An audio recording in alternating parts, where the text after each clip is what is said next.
figure out whatever it's doing and figure and mimic that. You can just add time. People put 1 hour wait time. People like not enough people 1 hour or more. Professor, we're live. We're live. Okay. Free ads there, but revoke that. Okay. How's everyone doing today? 1% better This every guy. day. Can you have your own quote? You just All gonna right, steal everybody's 2% quote? better every day. Yeah.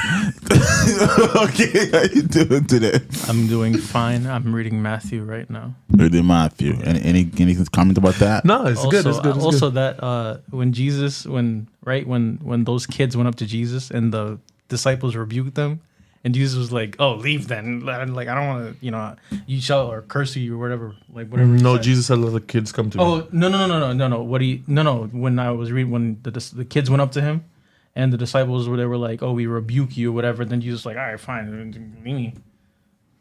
What the heck is this guy saying? Nani? What? What did you read? Matthew. Must be like in New International. You want to Version or something. explain the scenario? What's happening? He's healing people. He's doing his whole healing rush, right? Anything specific of healing? Anybody like anything like pinpoint to? He's already done the feeding the many Okay, 5,000 men plus more. This is in the mountain. No, right? he's at someone's house. I forget whose house. That's he's his at. house. When the rooftop it broke. No, I don't. No. believe- no. Okay. Any house? Any eating? What they were doing there? Zacchaeus' house, but there's no kids there. No. It was literally. I remember it literally said there was kids who went up to him. Yeah. And the disciples rebuked them. Yes. And then Jesus was like, "All right," and then he like removed himself from the situation. Like, okay, fine. You gotta reread Matthew. You gotta reread it. Don't recall. Yeah. Professor does not recall. No, me either. I know that Jesus said, "Let the kids come to me." He said you got to be like this kid so you will enter the So, kingdom. yeah. Actually, so Yeah, I don't know what you're right. Reread that. Okay. okay, yeah. It must be maybe you like- watch a movie and then you read the scripture after No before. movie, only scripture. You must read the ESV, Again, it not was. the King I James. was reading KJV, but it's very difficult for me to like. I had to reread like a bunch of sections, Yeah. just to like get the gist of what was going on, because at times it's very like difficult. Was it So King you James? read, you read on King James. You Or read New the King book James. or you listen. No, I'm reading it. Like I'm. Listening actively is reading. better. You can just focus Yeah, but- on the storytelling. I mean, yeah, but like to get the whole gist of it and to like Really go understand? back and really understand it, I feel like I have to read it because I can go back and I can look at things like, okay, this is what this says, this is what this says, then put it together. Here's what I figure: people now don't understand the book when they read it. When they read it in their own heads and their own voices. Sometimes it changes character and you don't realize it. And you keep reading in a Yeah, confusing way. I've had to go back and be like, who is he talking to in this particular? Yeah, sometimes yeah. it's a narration. Sometimes people are talking. Yeah. People miss that, but when you hear it, people telling the story. That changes very. Yeah. You can understand and see. Okay, this is a conversation happening here. Narration has stopped. Now people are talking. Yeah. All right. Yeah, but you can give your intro. I'll look it up while you do that. Before we start that, same thing also in Revelations. Jesus and God talking at the same time. People don't know which one is which, so they assume that it was one person talking, and they're like, "Yep, it's God," right? So that too. All right. This week, what we have a very breaking news. I would say very breaking news indeed. Things that people haven't heard. I've been in church my whole life, not my whole life, but Majority. I never heard anything like this, and now I'm glad I'm grown and did my own due diligence. Became professor, by the way, and now I can see things I can teach also. Very breaking. No, I don't know how people react to this. I don't know how. I mean, if you're just gonna get it's gonna go out or not. But if you watch this episode today, you will never read Leviticus, Exodus, Deuteronomy the same again. Very breaking news. Okay, to start, this whole thing began. We had an idea here with the CEO, right? And he wanted to talk about a movie. Netflix. Yep. Netflix is a movie or a series? No, serious, yeah. A series, yeah. There's 3 episodes, right? Yeah. And same to do my due diligence. So I went looking into it. And of course, inaccuracies all over the place. That's what Hollywood and all this movie. They had professors there, had teachers there, authors, authors. Are you pronounce that? Archaeologists. No, people that books. Authors. Yeah, authors. I said Authors. otter, like the animals. No. Otter, yeah. Authors. Authors, right? Oh, sorry to interrupt you. It says the disciples saw it and they rebuked them when the kids went up to Jesus, and then Jesus called them. He said, "Suffer, little children." It says that was just the translation I had. It said suffer. That's what the KJV says. Suffer is allowed. Yeah. Okay. It's again going back to the KJV. I had to look up what does suffer mean and all that. But yeah, it's probably a moment of confusion on me. But yeah, that's where I. Yeah. Okay. Where was I? The Hollywood and then how. Yeah, there always every biblical movie they make, it's always massively, inconsistent, and we're gonna react to this. It's called Testament, and then the story of Moses. Yep. 30 million views, right? 30 million views. 13 in the first 5 days. 30 million point what? 0.5? Five. Okay. Yep. We're gonna react to it maybe next week. Because we're taking a break of the Ripples right now, Ripples series. Just relaxing a bit and talking about other stuff, giving people some, reboot of mind from out of this heavy information we've been laying down for like 3 weeks straight, about 4 weeks. Yeah, yeah. Okay. And I was focused on Moses because he was the subject. He was the person, how you say that? Person of interest? Interest of subject, whatever, English, right? And I was really focused on him. So I went reading Exodus and Deuteronomy and Leviticus. And I noticed something, very like groundbreaking. And I actually have biblical proof and I have scientific proof. When I found this, like I got dizzy because then that would restructure the entire Bible the way I understood it. Because I was just thinking then I had to stop myself because I was thinking so fast that my head was kind of sweat and itch, right? I was itching it. So Sweat? because everything if what I'm saying is true, the whole perspective is because God is in the business of grabbing people like that, nothing to turn them to something. That's what He does, and behold, Moses is one of them. One of the greatest. An Old Testament person, one of the pillars of, Israel, of Judaism and all that. And to find out this about him, but something you never heard in your whole life. And so I did them to them, ready to share it. Then we're going to start on the beginning, the beginning.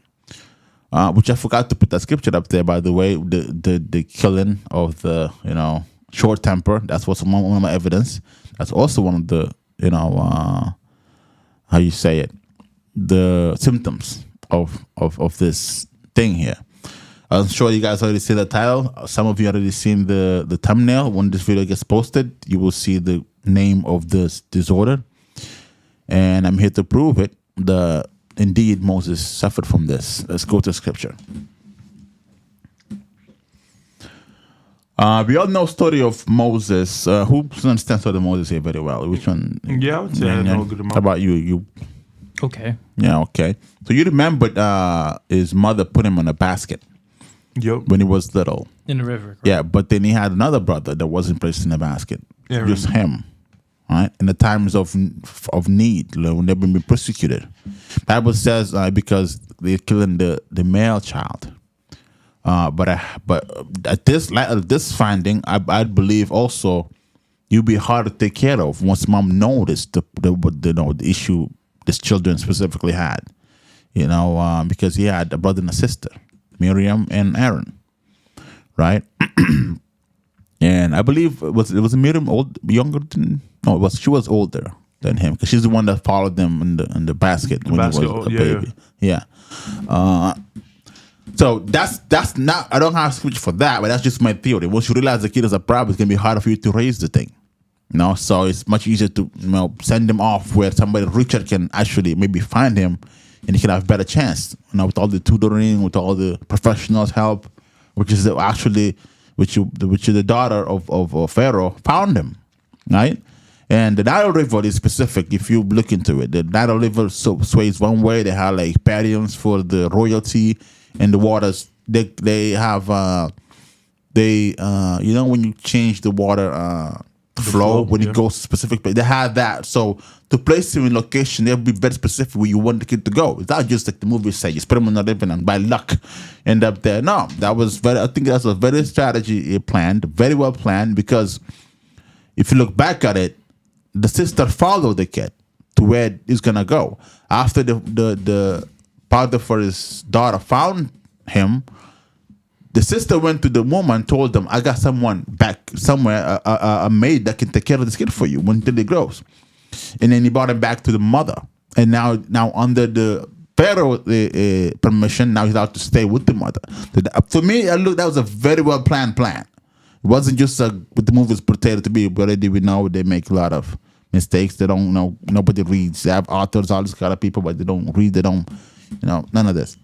So that's a cue number one of like, mom knew something was wrong with this baby, so she needed a fund. She needed because I'm sure the Potiphar's, the Pharaoh's daughter would come every month or so. Here's the money, feed the kid, whatever you need for the kid, right?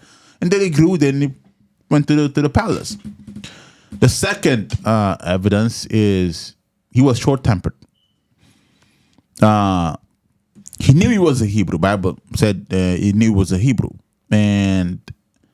but if you live in the mansion and you're seeing one of your people being prosecuted or being hurt, what kind of temper would you have to go and take someone's life? Like a officer of the law at that equivalent.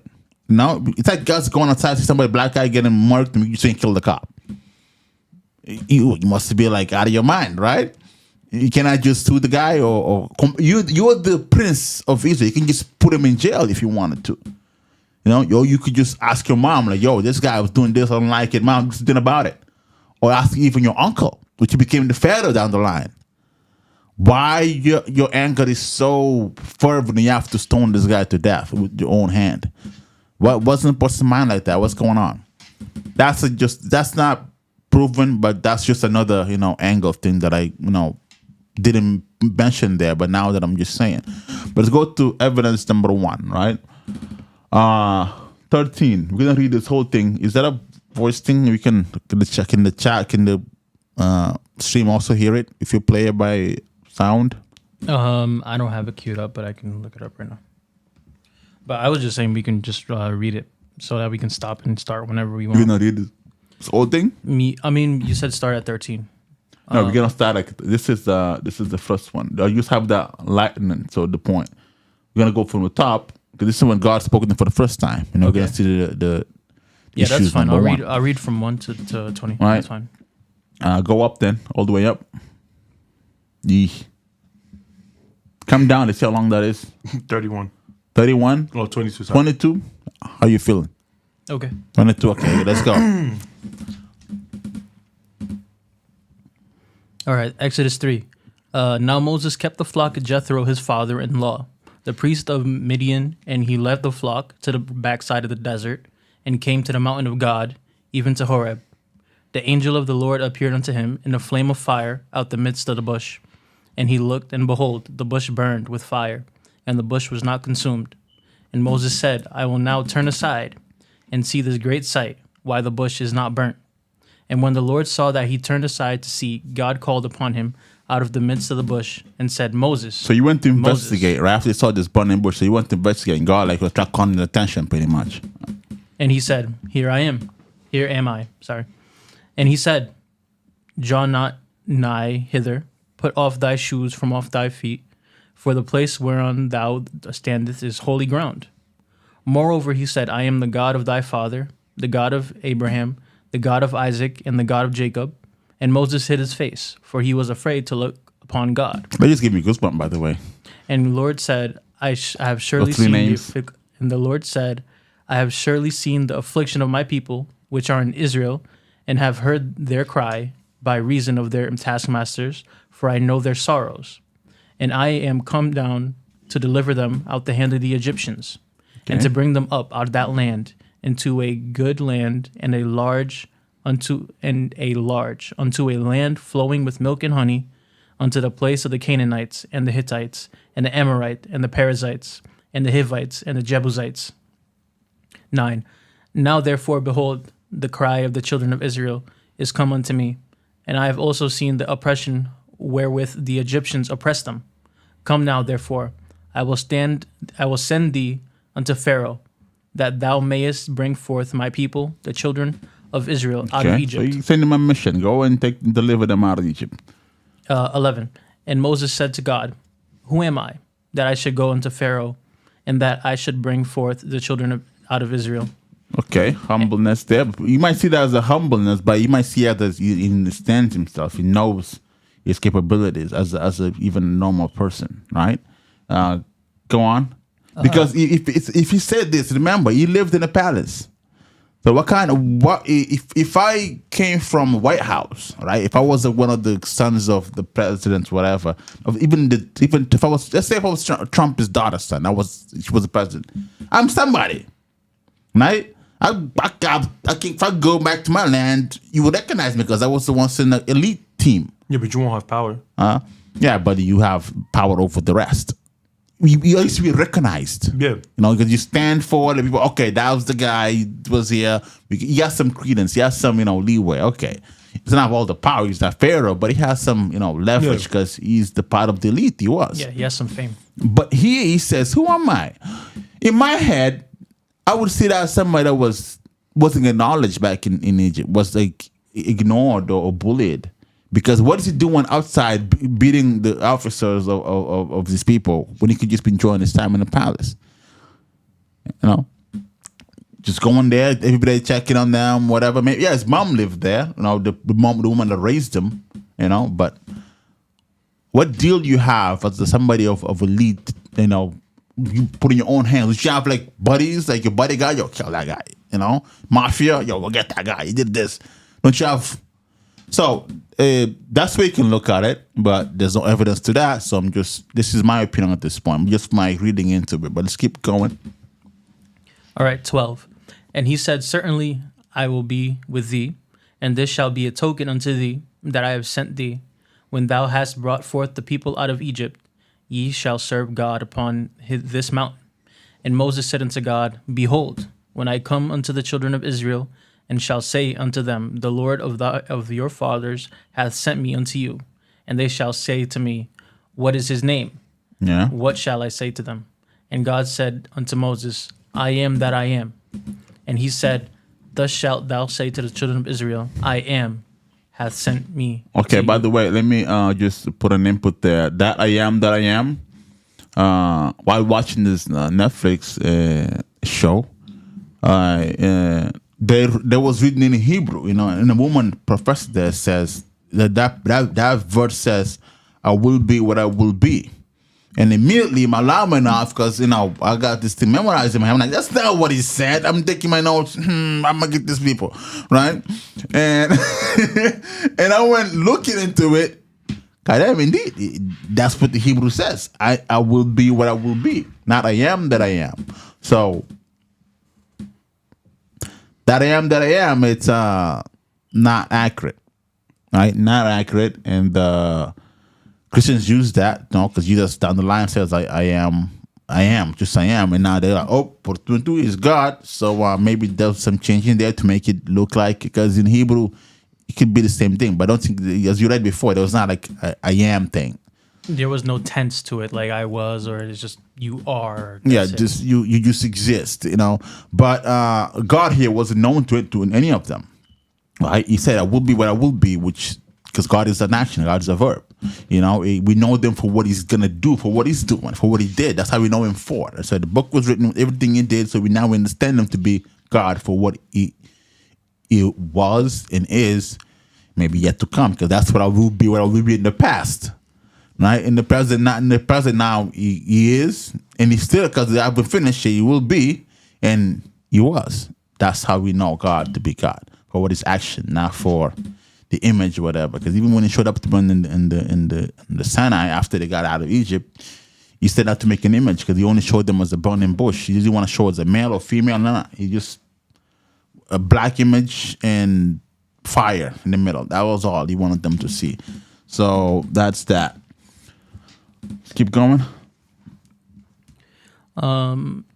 15. And God, moreover, unto Moses, this shalt thou say to the children of Israel, the Lord your God, Father. Okay, I read that before.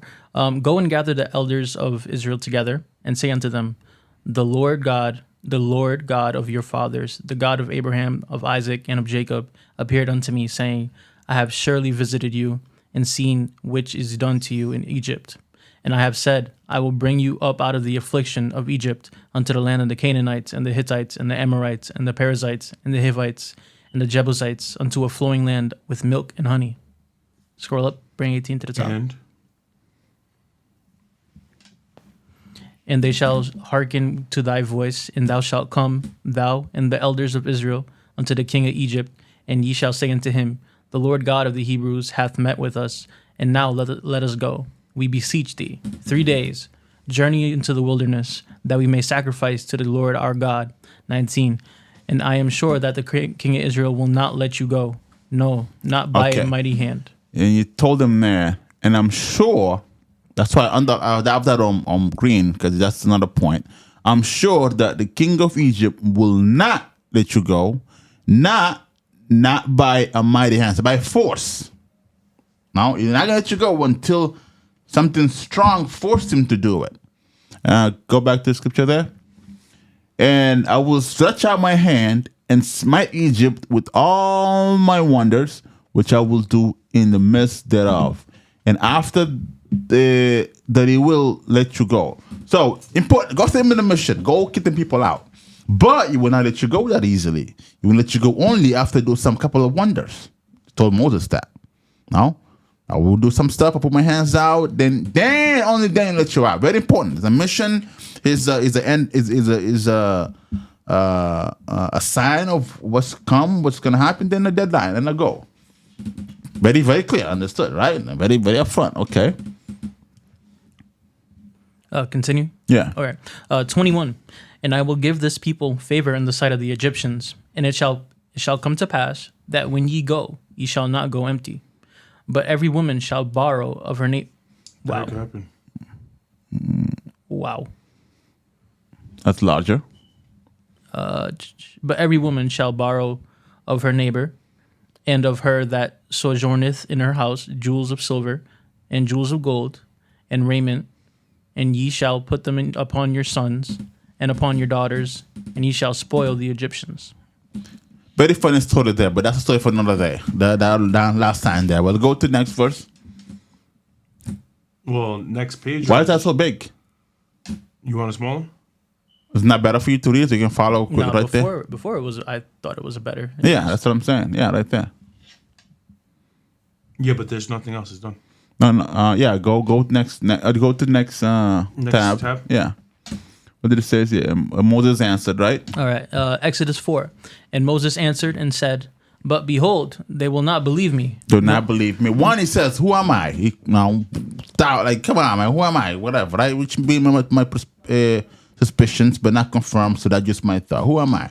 Now he says, what it says, God? They won't believe me. They won't believe me. Nor hearken, whatever, unto my voice, for they will say, the Lord hath not appeared unto thee. Yeah, they don't believe, no listen. Yeah. And the Lord said unto him, what is that in thine hand? And he said, a rod. And he said, cast it on the ground. And he cast it on the ground, and it became a serpent. And Moses fled from before it.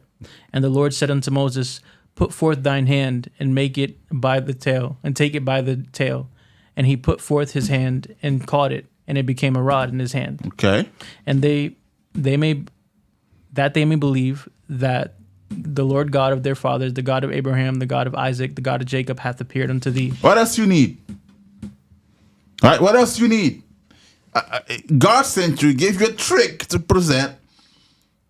Shouldn't that be good? Yeah. When you be like, whoa, guaranteed. Especially when the Jews require a sign. Yeah, like that's it. Get a rod turned into a snake. That's the end of it. Let's go. I'm ready to. Let's go. If I see that, I'm here. Yeah, the bush. Yeah. No, even forget the snake. The bush was on fire. It didn't burn, right? And he's talking to me, and I'm like, who am I? No, and then turn a stick into snake. What else do you need? You slow, right? Keep going. And the Lord said furthermore unto him, put now thine hand into thy bosom. Yeah. And he put his hand into his bosom, and when he took it out, behold, his hand was leprous as snow. And he said, put thine hand into thy bosom again. And he put his hand into his bosom again, and plucked it out of his bosom, and behold, it was turned again as his other flesh. Yeah. And it shall come to pass, if they do not believe thee, neither hearken to the voice of the first sign, that they will believe in the voice of the latter sign. Boom. Right? I'm a guy that's stuck with the bush that's burning from top of the mountain, and the bush is talking to me, and he gave me a stick. My stick that I've been holding my whole, since I got to this land, because I'm a shepherd now. I can turn a thing into a snake. Now I can use my hand here and turn it into a leopard and then do it again. What else do you need? Right? 2 tricks now. Now we're talking to a bush. We good. Let's go. Ready? Right? Let's go. Let's get them out of Egypt. I got 2 tricks. Let's go. So what happened? All right. Okay. 9. And it shall come to pass, if they do not believe that these two signs, neither hearken unto thy voice, that thou shalt take of the water of the river and pour it upon the dry land, and the water which thou takest out of the river shall become blood upon the dry land. 3 tricks. I got 3 tricks. How many I do to convince you? How many? If I turn the snake right now, you think God's with me? Some funny stuff going on. You don't believe me? No, I'm just saying, if that turns into a thing, man, I never seen that before. It's funny because I remember watching movies about Moses. Not this one specific, but just any. They always show Moses doing trick, and then right after the I don't know what to call them, but like the magicians would do them also to replicate them, and it would make it seem like it's a trick. Exactly. Okay. Or that is just sleight of hand. But now I can just put my hands in my thing and boom, I got a second trick. Yeah. And you can see my arm. You can see it turn into what leopard as painting snow. is this? Yeah, correct. Like what kind of painting do I have so quick? Technology wasn't invented back then, so I don't think we have that spray and jacket spray thing. Whatever. Paint the leopards in, and I put it again. Boom. Came out. Yeah. Right. And on top of that, I can just go to the River Nile, but don't have enough paint to paint the entire river and just turn it into blood. Right? That's pretty convincing. That's pretty convincing. Like, if I turn the mic into a snake, would you okay? If I told you God came to me in a bush. Nah, I'll probably burn you. If you turn that into a snake, I'll probably burn you. You gonna burn me. I'm gonna burn you. You a witch. I'm a stone. That's a witch. There's no, if you do that right now, nah, me. And I turn my head. You don't believe it? Nope. What is this? Nope. So you would be the heathen that God's talking about. There's no way. Wow. Knowing what I know now, nah. So, but if I do this then, if I do it like Moses, now you don't believe it still. I'm just gonna be a get away. I don't know what you have. Dude, Don't touch me. I'm clean. Okay, and I go to the river in Indian Point Park and turn that thing all into blood. Nah. No. What then? Nah. No, you just being a hard head. Nah, you tripping. I'm just saying that's pretty convincing if you can turn a whole river. Yeah, into no, that is. Right? That is convincing. Let's go. Let's see what happened. Let me see where. Okay, in 10, and Moses said unto the Lord, "O my Lord, I am not eloquent, Not eloquent. neither hitherto, nor since have thou spaketh unto thy servant, but I am slow of speech, Slow of speech. and of a slow tongue." Of a slow tongue. Slow. Keep that in mind, viewers. And if you are watching, you said is what? Slow of speech and slow tongue. Slow of tongue. All right. That's specific enough, isn't it? Okay. Keep that in mind. Is there a way we can underline that in red? Maybe we can underline that in red. The whole verse. Yeah, the whole thing. Yeah, just the symptoms there. Okay. Don't expose your email. Everybody now will know who you are. Lovely. Okay. But I'm slow of speech and slow of tongue. Okay, let's keep going. 11. And the Lord said unto him, Who hath made man's mouth? Or who maketh the dumb, or deaf, or seeing, or the blind? Have not I the Lord? Now therefore go, and I will be with thy mouth, and teach thee what thou shalt say. Okay. And he said, O my Lord, send, I pray thee, by the hand of him whom thou wilt send. Okay, so God gave him 3 tricks, very convincing. The first one, like I'm already like I'm in board. Like I'm gonna be honest. Maybe it's a little skeptic, but you turn a rod into a snake. You got something going on that I don't know, that you know. Then you put your hands in and just boom, lepers. You know, I don't want to touch it because I don't know what that is. I might catch it. You know, but you do that. I'm like, okay, this guy definitely knows something I don't. But then you go to the Indian Point Park and turn the whole thing into war. All right. There's no. I'll fight anybody that keeps saying this guy is not with God. I'll fight anyone. I'll fight anybody. So who's this guy, man? He stole a speech. Who's this guy? Stuttering sounding like this guy from Malcolm in the Middle. Wow. Let me see. This guy from Malcolm in the Middle. Remember the show? Yeah, I know. You don't know who Stevie is? No, it's For not. viewers who know, they know. Not. But if I seen all that, I'm sold. Yeah, I would be sold until I see an opposite. Until I see something like, okay, this is guy. Until I see like a mistake or something greater. I don't think a guy like that. I don't think a slow speech would stop me from believing in him. I don't think so. All right, let's keep going. All right, 14. And the anger of the Lord was kindled against Moses. Okay. And he said, Is not Aaron the Levite thy brother? I know that he can speak well. And also, behold, he cometh forth to meet thee, and when he seeth thee, he will be glad in his heart. And thou hold on, stop right there. So God got mad at Moses, a patient God. Already irritated. First time they meet, first day they meet, God, bad date, bad impression. God was already pissed at him. God, like, don't I know what I'm talking about here? Like, I give you 3 tricks, right? You keep talking all these questions. I already know everything. I get everything planned. You didn't have to. That must have been so irritating. Imagine irritating God to the point where he's like, bruh. Yeah. Like, no. Yeah. I knew what I was getting into and you still annoying me. Yes. Imagine pissing off God. Like somebody with the. Would that piss you off? Who knows, he knows exactly what's going to happen. And he still got pissed off. Exactly. Right? I kind of, can you play the song? Play the cue song. Play the cue. Okay. Yo, I don't know. What you said before was kind of more funny than it, but I'll play the cue.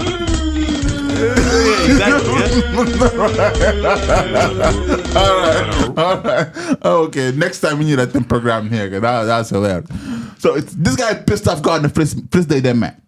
With all this question, with all this doubt, I gave him 3 tricks, like impossible to, go around. And down the line, we'll see that was actually the only trick the people, the fake ass kid, I couldn't do, which turned the river into blood.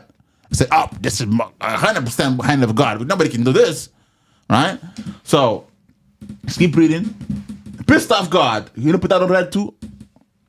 You want which one? An anger of the God was kindled against him. 14. No, I know. You want the whole thing? No, or? just 14. that. Just the anger 14. Of the Lord was kindled against Moses. Right. Put that on red. Day 1, mistake. Dude, I thought you logged in on that already. I thought I did too. Okay, keep going. All right, 15. And thou shalt speak unto him and put words in his mouth, and I will be with thy mouth and with his mouth, and I will teach you what ye shall do. Okay. 16. And he shall be thy spokesman unto the people, and he shall be to thee instead of a mouth, and thou shalt be unto him instead of God. You shall be him instead of God. All right? And God made a hierarchy here. Moses, I give you all the power, all the authority. You're gonna use Aaron as your prophet, as I use my prophets to in the past and the future. You are a God into Aaron, which is done to the people. You talk to the people and you do your thing. That's the style God established. Let's go on. All right, 17. Yep. And thou shalt take this rod in thine hand, wherewith thou shalt do signs. Signs. And Moses went and returned to Jethro, his father-in-law, and said unto him, Let me go, I pray thee, and return unto my brethren which are in Egypt, and see whether they be yet alive.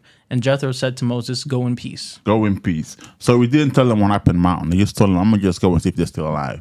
And the Lord said unto Moses in Midian, Go return into Egypt, for all the men are dead which sought thy life.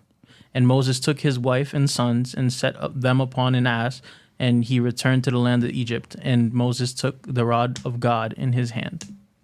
21. Rod of God. Okay. The Lord said unto Moses, when thou goest to return into Egypt, see that thou do all these wonders before Pharaoh, which I have put in thine hand. But I will harden his heart, and he shall not Second let the time. people go. Like that. Put that on green. You told him once before in the mountain. After we do it with a strong hand, no? Second time again. Now on this departure. Put that on green. See, we gotta fix that. And see that do all these wonders before Pharaoh, which I have put in thy hand. But I will harden his heart, that he shall not let the people go. Okay? 22. And thou shalt say unto Pharaoh, thus saith the Lord, Israel is my son, even my firstborn. And I say unto thee, let my son go, that he may serve me. And if thou refuse to let him go, behold, I will slay thy son, even thy firstborn. Okay. And it came to pass, by the way, in the inn, that the Lord met him and sought to kill him. Okay. So, hold on a minute. What happened? 24? And it came to pass, by the way, in the inn, that the Lord met him and sought to kill him. That the Lord met him. So God sent him to Egypt. Cue the song.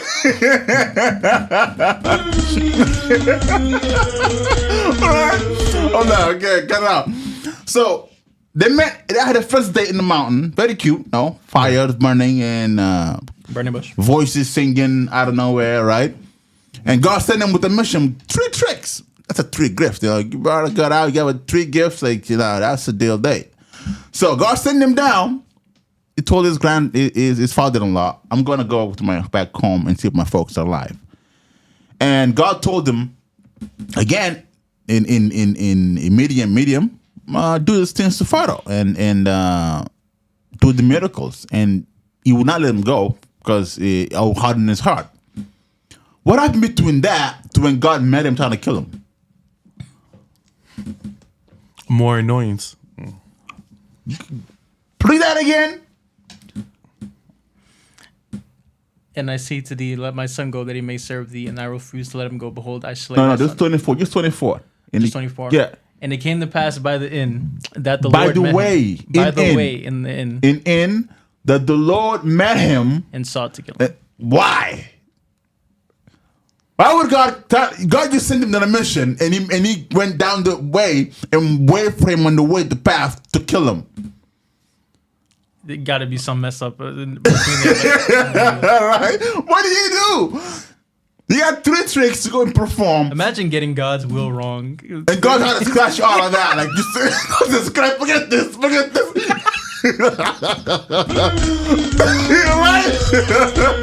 3 tricks. And that whole plan. Aaron is coming to meet you. I gave you 3 tricks to show them. Go take back to your family. Everything is set to go. And on the way, God ready to kill the guy. God, like, scratch his pants. Scratch. What does this guy do? Right? Exist. Just keep reading. All right. 25. Then Zipporah took a sharp stone and cut off the foreskin of her son. And cast it at his feet. And said, Moses' feet. Surely a bloody husband art thou to me. So here's his wife saying, my guy, he almost died.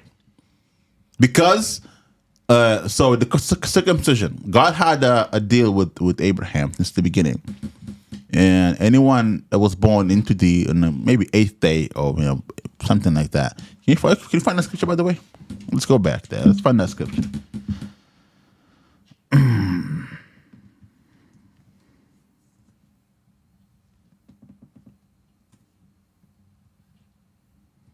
I'm not finding any help.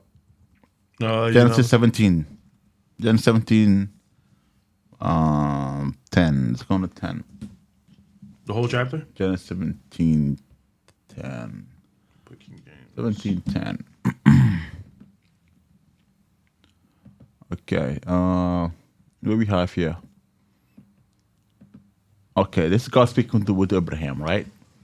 10. This is my covenant which ye shall keep between me and you and thy seed after thee. Every man child among you shall be circumcised, and ye shall circumcise the flesh of your foreskin, and it shall be a token of the covenant betwixt you and me. And he said, and that is 8 days old shall be circumcised among you, every man child in your generation, he that is born in the house or bought of money by a stranger, which is not of thy seed. You keep reading again? He that is born in thy house and that is bought with thy money must needs to be circumcised, and my covenant shall be with your flesh for an everlasting covenant. And the uncircumcised man child whose flesh of his foreskin is not circumcised, that soul shall be cut off from his people and hath broken my covenant. Okay. So right there, cut off means dead. Pretty much. Means dead, right?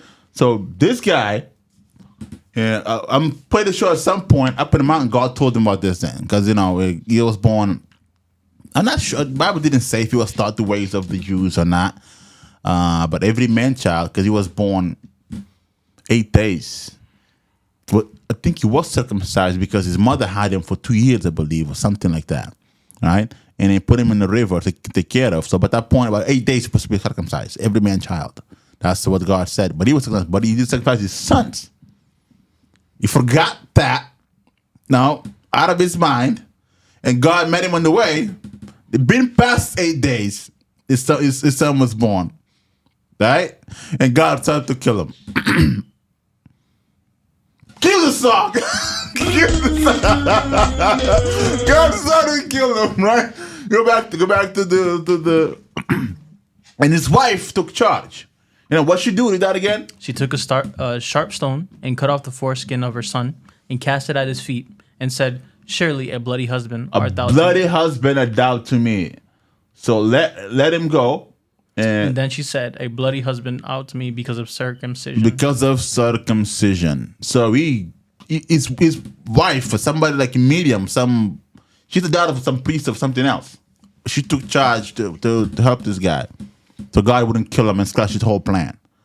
And the wife cursed him out. You bloody husband, you are to me. He almost died. All right, so God, right there, a woman just saved a guy from God. All right, let's keep reading. That's in red. 27. That surprising, by the way, to any of you? What? Did this happen? What? That All this scene, God just put everything in place, and this guy Started just to kill him, yeah. About to die. His wife saved him. Oh yeah, that's interesting how God wanted to kill him, and then all of a sudden, his wife just comes out of nowhere like, come on, man, like, don't be an idiot, come on. Did the job, correct. Yeah. Bloody husband, she called him. Bloody husband, you are to me. 27. And the Lord said, go to Aaron, go into the wilderness to meet Moses, and he went and met him in the mount of God and kissed him. Imagine the conversation. After God had to kill him, wife saved him. God's like, just go to Aaron, man. Just go to Aaron. Right? And Moses told Aaron all the words of the Lord had sent him and all the signs which he had commanded him. And Moses and Aaron went and gathered together all the elders of the children of Israel. And Aaron spake all the words which the Lord had spoken unto Moses, and did the signs in the sight of the people. And the people believed. And when they heard that the Lord had visited the children of Israel, that they had looked upon their affliction, then they bowed their heads and worshipped. Wait. So you showed him the snake, showed him the hand. Okay. Then probably maybe showed him the blood. But I don't think you need that point. Wasn't he supposed to do this in front of Pharaoh though? No, that's for the people to believe. Oh, okay, all right. That's for the people to believe. Then he's gonna put the snake for Pharaoh. He said if they don't believe him, you would try that on Pharaoh. Okay. Yeah, but he made him a god to Aaron first. Mm-hmm. No, not to Pharaoh yet. Mm-hmm. Right, and so he did all signs to the people so they can believe. Go ahead. Oh, that's the last of the. And what do we have? What's the next we have? And the Lord now, 7. And the Lord said unto Moses, see, I have made thee a god to Pharaoh, and Aaron thy brother shall be thy prophet. Okay, now he made him a god to Pharaoh, right? Now he can do miracles before Pharaoh and show them wonders, all that kind of stuff, right? Thou shalt speak all the commandments to Aaron and brother, all right. Do you want me to continue? Or? So, no, I don't think so. So we already got like a gist of it. Like, they met in the mountain, and this guy just somehow almost ended up getting killed after escapes God's wrath. By his wife. And frustration. God was mad at him from the beginning. On the top of the mountain, God was like, this guy. Correct. Right? So, next offense. What's the next scripture we got here? What do we have? No. There's Moses. What we have? You have anything on the light in there? No, it's the same go thing. Go down. Same thing. And God made sure the king of Egypt will go. Yeah, we already did. Oh, so we got to read the one back there. Yeah, read it and then it's correct. Is that what the note says? Yeah, read first 7:1. Okay, go ahead. And thou shalt speak in the commandments of God. Go kick Pharaoh shall not hear unto thee. Okay, keep read that. Okay, 2. Thou shalt speak all that I command to thee unto Aaron thy brother, and Aaron thy brother shall speak unto Pharaoh, that he send the children of Israel out of his land. And I will harden Pharaoh's heart and multiply my signs and my wonders in the land of Egypt. Fourth time. Underline that. For the fourth time, God told him, that's the second time told him harden his heart. But he said, I will have people out by a strong hand. God told him again. This is the fourth time he says he's repeating this line here. I will harden his heart and I will release them by a strong hand. Go on. But Pharaoh shall not hearken unto you, that I may lay my hand upon Egypt and bring forth mine armies and my people, the children of Israel, out of the land of Egypt by great judgments. And the Egyptians shall know that I am the Lord when I stretch forth mine hand upon Egypt and bring out the children of Israel from among them. Okay, God just told him now, all right? And Moses and Aaron did as the Lord commanded them, so they did. And Moses was 80 years old, and Aaron 83 years old, when they spake unto Pharaoh. And the Lord spake unto Moses and unto Aaron, saying, When Pharaoh shall speak unto you, saying, Show a miracle for you, then thou shalt say unto Aaron, Take thy rod and cast it before Pharaoh, okay, stop and right it shall there. become a serpent. Not a Christian correction here. Every time they show these miracles happening, all the 12, they only show Moses doing it. Right? But no, and according to the book divided those like in 3. Aaron did some, Moses did some, and God did some. Not just Moses just coming with the staff and just, my people go, doing the thing. You seen the movie, right? Yeah. He did Prince all of of them. Egypt, yep. All of them, he just put his hands up his staff and things happen. Yeah. Incorrect. Verse 31, even the famous snake scene, Aaron did that. Keep reading. And become a serpent. And Aaron and Moses and Aaron went up to Pharaoh, and they did so as the Lord had commanded. And Aaron cast down his rod before Pharaoh, and before his servants it became a serpent. When Pharaoh also called the wise men and the sorcerers, now the magicians of Egypt, they also did in like manner with their enchantments. For they cast down every man his rod, and they became serpents. But Aaron's rod swallowed up their rods. Show him strength, And he hardened Pharaoh's heart, that he hearkened not unto them as the Lord had said. But the Lord has said, keep hammering that. The Lord has said it once again. You harden his heart. Let's go. And the Lord said unto Moses, Pharaoh's heart is hardened. He refuseth to let the people go. So God told them again, right here. Yeah, his heart is hardened now. Right after again. Okay, now let's go. Get thee unto Pharaoh in the morning. Lo, he goeth out unto the water, and thou shalt... you want to underline that, that, and like both of those. It did it. It told them. Okay, and the Lord refused people's heart. 14:2. All right, I'll continue on to 15 while you do that. Get thee unto Pharaoh in the morning. Lo, he goeth into the water, and thou shalt stand by the river's bank against he come.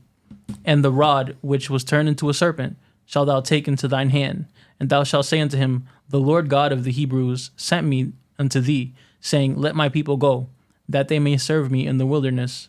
And behold, whitherto thou wouldest not hear. Okay. Scroll down a little forward, little down. Let's see where let's start that man started being hard. Go down. Go down more. Go what it says. And days are fulfilled that the Lord has smitten. Go next panel. Next, let's see it. And sure, the king of Egypt will not. It told him again. Okay, go next one. The notes just say Moses forgot. Yeah, go back. Go more. Like So back No. Go there. In the off. Okay, right there. Right. Read 18. Go therefore now and work, for there shall no straw be given you yet shall ye deliver the tale of bricks. And the officers of the children of Israel did see that they were in evil case. After it was said, ye shall not diminish. Not okay. It says minish. Minish? It said minish? Yeah. Yeah, that's same thing. Shall not minish aught your bricks of your daily tasks. And they met Moses and Aaron, who stood in the way as they came forth from Pharaoh. And they said unto him, The Lord look upon you and judge, because ye have made our savor to our abhorred in the eyes, to be abhorred in the eyes of the Pharaoh. So you just made Pharaoh hate us. Yeah, in the eyes of the servant, to put the sword to their hand and slay us. Okay, so people complain, right? And Yeah. Moses, what did he do after people complain? Moses returned to the Lord and said, Lord, wherefore hast thou so evil entreated his people? You hear this? Why is it that thou hast sent me? You hear this guy? All right, this is chapter 5, but we're at chapter 7, right? So that we not count that. This is before the fact. But on chapter 3, are you paying attention? Yeah. Going on the beginning, on the beginning. Like the beginning Yeah, of the the rest? beginning. Okay. No, not beginning. The beginning of the tab. First tab. I Yeah. one here, story. Well, Same thing. so what did God told him here on 3? And I am sure they will not let you go by the mighty hand. Okay, we'll now let you go. And so- yeah. And I will stretch out my after hand and force him, smite. right? Yeah. Yeah. So, in the second tab, they told him again. And the Lord came around. No, go to where it said, I will have to, a hard hand. Is that like underlined anywhere? Go up. And okay, right there, Pharaoh's heart. He told him again there. Yeah. He will harden Pharaoh's heart, that he hearken not unto them the Lord had said. And the Lord said unto Moses, Pharaoh's heart is hardened. He refuses to let the No, people go. that's 7. That's after the fact. No, so but he told him twice on when he was on the mountain, when after his wife saved him. I will harden his heart. He won't let you guys go by a mighty hand. This is 7 after the fact, and Moses is still confused. All right, and go. This is supposed to be flipped. That one's supposed to be first. This one. 7 is supposed to be after the 5. After the 5, no, one more. Yeah, right there. Go to 5. Yeah, because that's 5. See, it's chapter 5. No, Exodus 5. This is 5. Go up. Yeah, this is 5. Yeah. Go. Just go. Scroll up. Yeah, it's 5. Okay, good. So that's 5. What happened here in 5? That's when the task and the bricks and yeah, stuff. that's what the tax and the breaks, and that's when his heart was hardened. Like not hardened, but like just got mad at them. Told them, "We're not gonna make your heart a little harder." And people complained. And Moses, what did he do? What did he say? God. Called God evil. Yeah, I said, why did you send me? Yeah, why did you send me? But God already told them, this is my plan. Like he's not gonna let you go easy. I'm a harden his heart so I can do my miracles. So you can see my power. And Moses here looked like he forgot, didn't he? Yeah, and then do you want me to read 23 or? Yeah, go ahead. It's either he didn't forget or he just like try to shift the blame. You know what I mean? He should blame to who? God already told him the plan. Yeah, but he's like, yo, why are you doing evil to these people? Like, kind of like he didn't, He said, Moses turned into the Lord and said, so he was with God. Now none of the people was there with him. Right? Yeah, it's 23. For since I came to Pharaoh to speak in thy name, he hath done evil to this people. Neither hast thou delivered thy people at all. Right? So now it's like going ham on God. Like, this is your fault. You did this, but God already told him the plan. I'm going to not make it easy. I'm going to have to do it. I'm going to harden his heart and have to show my power with the strong hand and put up my hands upon him. That's what God said. Before God even could do that, he heard it crying. All right. What we have next? Next is 7. And that's when and they cast every man his rod. That's when Aaron. No, that's not Aaron. The 7. That was 5, right?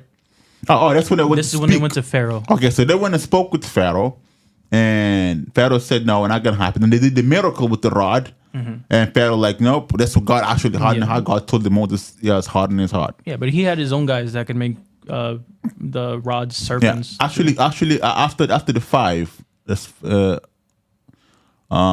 next way we were before.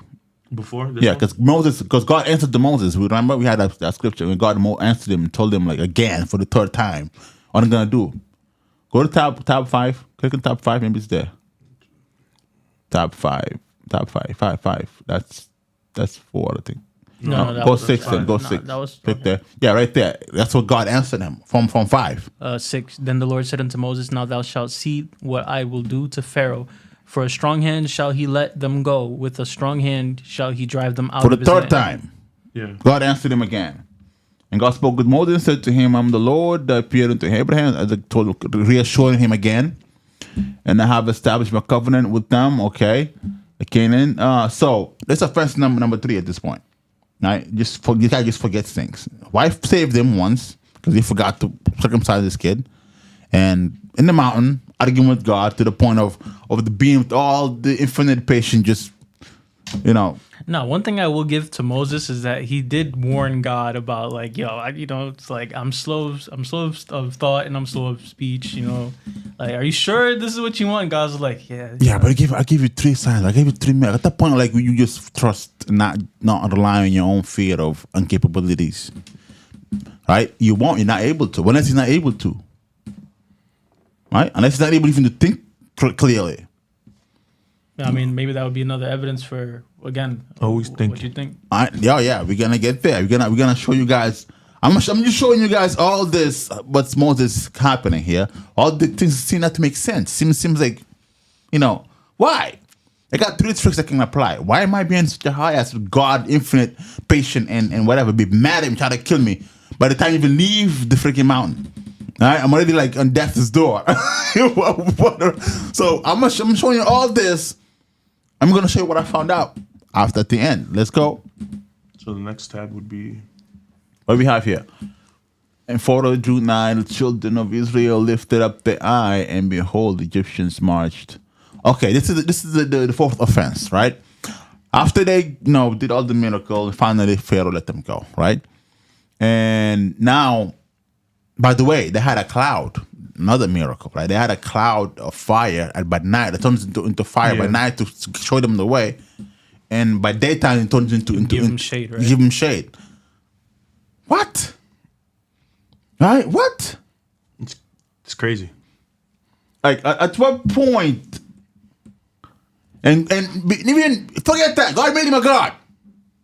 Christians don't talk about, by the way. Christians don't talk about that. God made Moses. Moses a god, the Egyptians and to the Israelites. He gave him the power to do whatever he wanted to do, but I'm going to show you soon enough. But somehow, some way, Moses just forgets he has powers. He just forgets and cries all the time to God. Right? Let's read that, right? So now they're stuck on we know the story, when they got stuck on the Red Sea and the Pharaoh army. Yep. And now they're panicking, right? Let's see what happened in One that of the panic. most knowable stories of the Bible. Yeah, right? Parts, yeah. 10. And when Pharaoh drew nigh, the children of Israel lifted up their eyes, and behold, the Egyptians marched after them. And they were sore afraid, and the children of Israel cried out unto the Lord. Okay. And they said unto Moses, Because there were no graves in Egypt, thou hast taken us away to die in the wilderness. Wherefore hast thou dealt with us to carry us forth out of Egypt?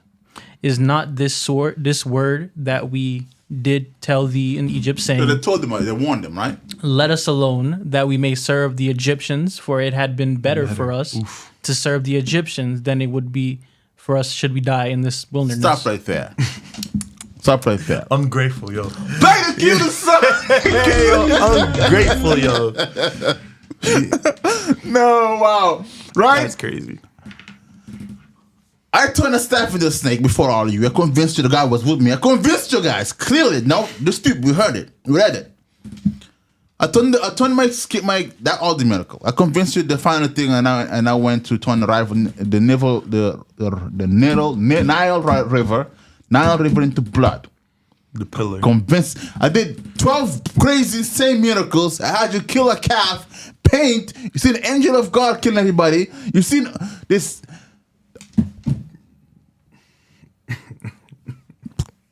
Cue the song.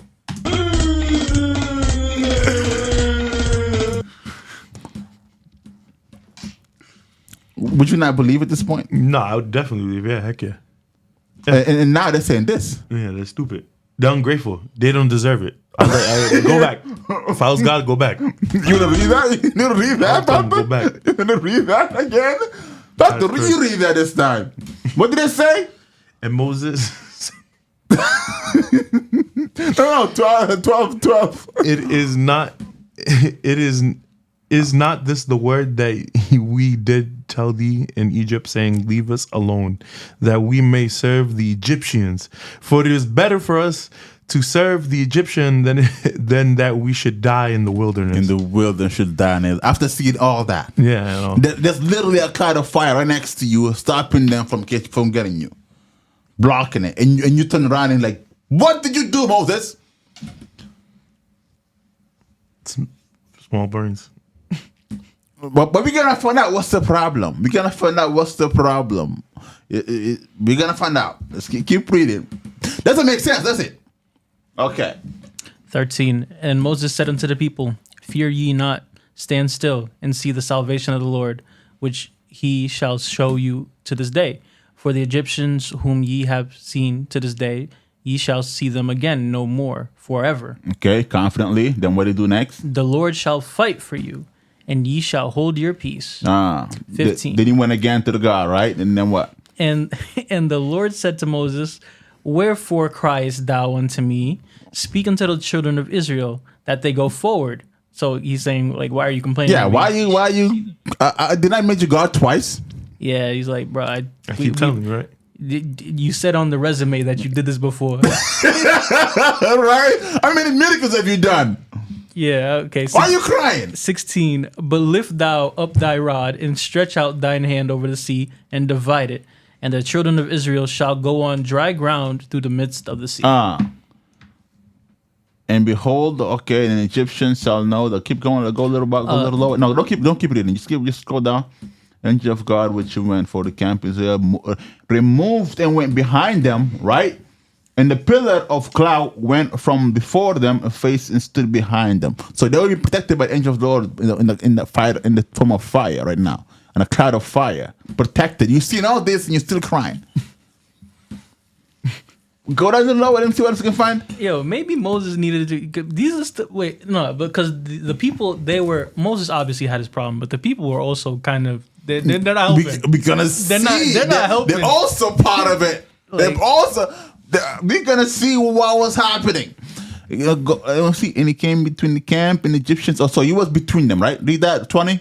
20, and it came between the camp of the Egyptians and the camp of Israel, and it was a cloud and darkness to them, but it gave light by the night to these, so that you see this, a cloud blinding Egyptians, and you can see, I'll be skipping, chilling, I would be.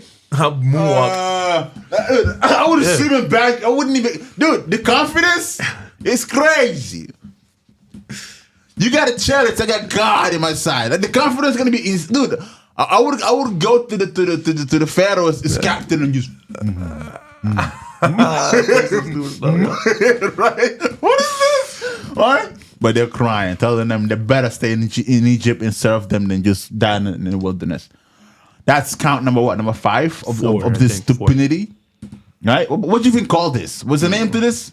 Stupidity. Not even ungrateful. There's a name for this? Ineptness. Maybe ineptness. Maybe there's a name for it. Maybe I figured out. That's the name. I'm not gonna play it. I'm not gonna play it. That's the name, though. Oh, that's the name. Yeah. Oh boy. Hold on. What is the name for this? We're gonna get to the name of this in the end. Next offense. Do we have anything else offense? Next chapter. All right. Okay, here we go. This is Exodus 16. And the morning shall go the Lord in. Okay, there you go. Go up a little bit. And Moses and Aaron said, all the children of Israel at even, and he shall know that the Lord brought out. And it shall come to pass that the 6th day they prepare the which you bring in. Okay, go all the way up. Let me see what month is this, right? 4-3. No, go all the way up. Let me see. And the journey of Elam and all the congregation of children of Israel came into the wilderness of Sin, which is between Elam and Sinai. Well, now we know exactly what that is, right? We can tell. Like the map is, the description is very accurate. We know what those mountains are. We know right in the middle of it. On the 15th day of the second month after they departed out of land of Egypt, right? This place is called the wilderness of sin for a reason. After seeing all that, the miracles, the animals being killed, the frogs out of the thing, the Nile River, the snakes, they've seen a bunch of things. And on take them 2 months. 2 months and what? In 15 days? Mm-hmm. To do what? To sin. No, play the cue. 2 months. Felton, how long would it take you to forget this? No, I wouldn't. It'll take me years. If you live here, how long would it take you to forget this? Nah, To forget, I don't even like, think I'll forget him all my The life. miracles, like This- of everything, and then taking you out of. I I mean, wouldn't forget. I'll die remembering. honestly, it would be very difficult for me to forget that, especially if you've taken them out of captivity and you're giving them their own land. And obviously, you're using Moses to do it. Like, Yeah. if you see Moses, because obviously you could tell by the description of Moses, it didn't seem like he had everything Stevie together. guy, yeah. What do you mean? Stevie, Oh, yeah. no, I mean, no, not even like that. Not even bro, like I'm that. gonna be but like him. What? No, but if you see like a guy like Moses, someone who he himself said, "I'm a meek person." Paraphrasing, he said, "I'm slow to mouth," and I mean, I'm He's slow. taking the humble approach. What? If I see someone like Stephen Hawking doing these miracles, I'll go to the extreme. I don't care. I'm not forgetting it. Nah, I'm not forgetting pillars it. of fire and all that. They're Like, literally right behind them. Not even like far. Like honestly, not even on some like mythological stuff. I would base my whole future society on that. On him, like, yeah, facts. Like I'm not even like joking. Like you literally took us out of Egypt and you gave us our own land and you delivered us from them and you did amazing things on the way. Open the Red Sea in half. Yeah, Yeah, things dry that land on have, the that have bottom. never been done before. I don't know if they've been done since then. 2 months and 15 crazy. days. What did they do actually? What did they do? Verse 2. Yeah, And the but you- whole congregation of Israel murmured against Moses and Aaron in the wilderness. So they were not satisfied. What are they saying? What are they saying? Wah, wah, wah. Didn't God hear? They said that God heard them. No. Well, let's read. Yeah, read. 3. And the children of Israel said unto them, Would to God we had died by the hand of the Lord in the land of Egypt, when we sat by the flesh pots, and when he did eat bread to the full. For ye have brought us forth into the wilderness to kill this whole assembly with. Bruh. Okay, yeah. Right? I mean, again, some of it is Moses and his issues, but some of it is also like the people not. I mean, let me not even say like it's about like faith or whatever, right?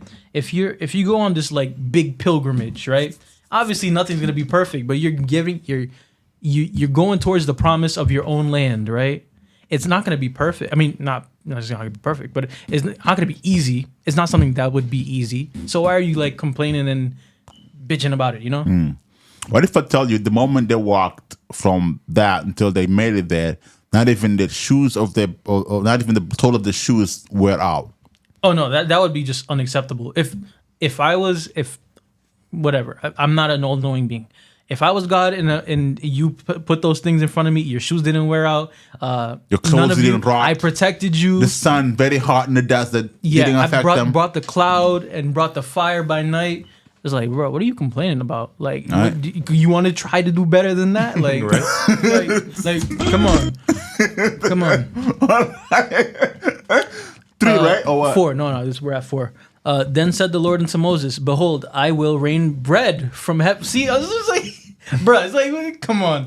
Let him play. I'll rain bread Ask from it. the bakery of heaven. That's literally ask and ye shall receive.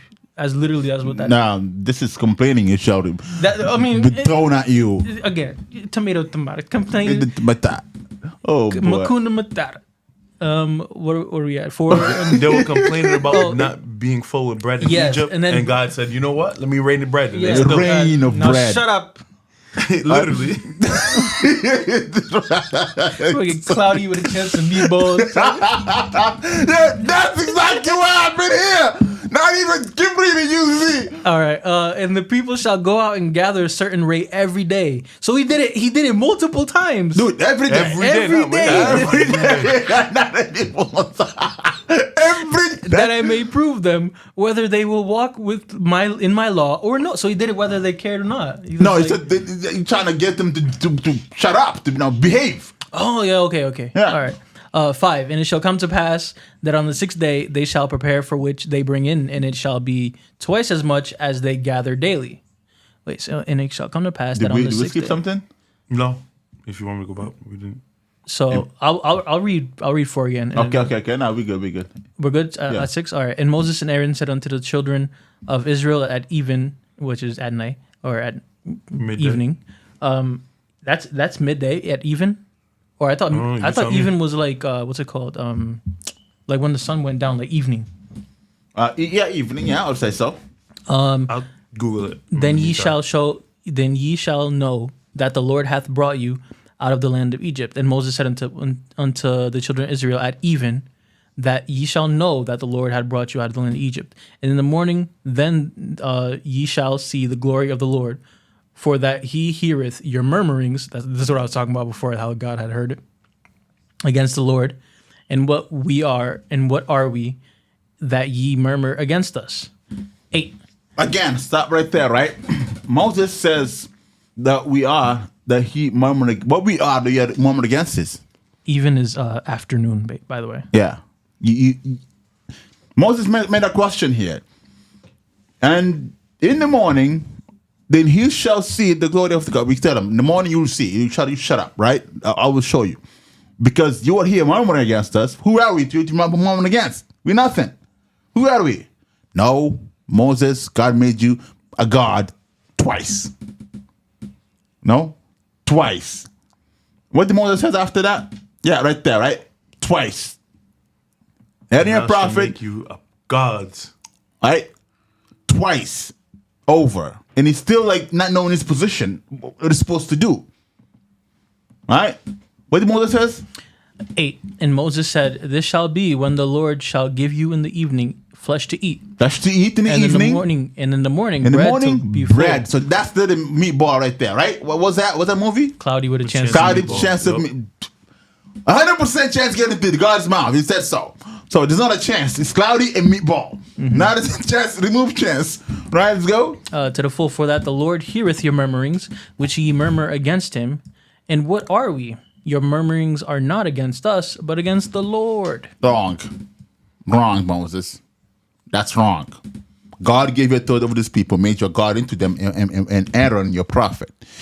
When a problem arises, it can only go to you two. Right? And at some point, that's down the line, God came to in the Mount Sinai, talking to them. And maybe that already had passed. Maybe not. But I would say I'll give them benefit of that. Maybe not.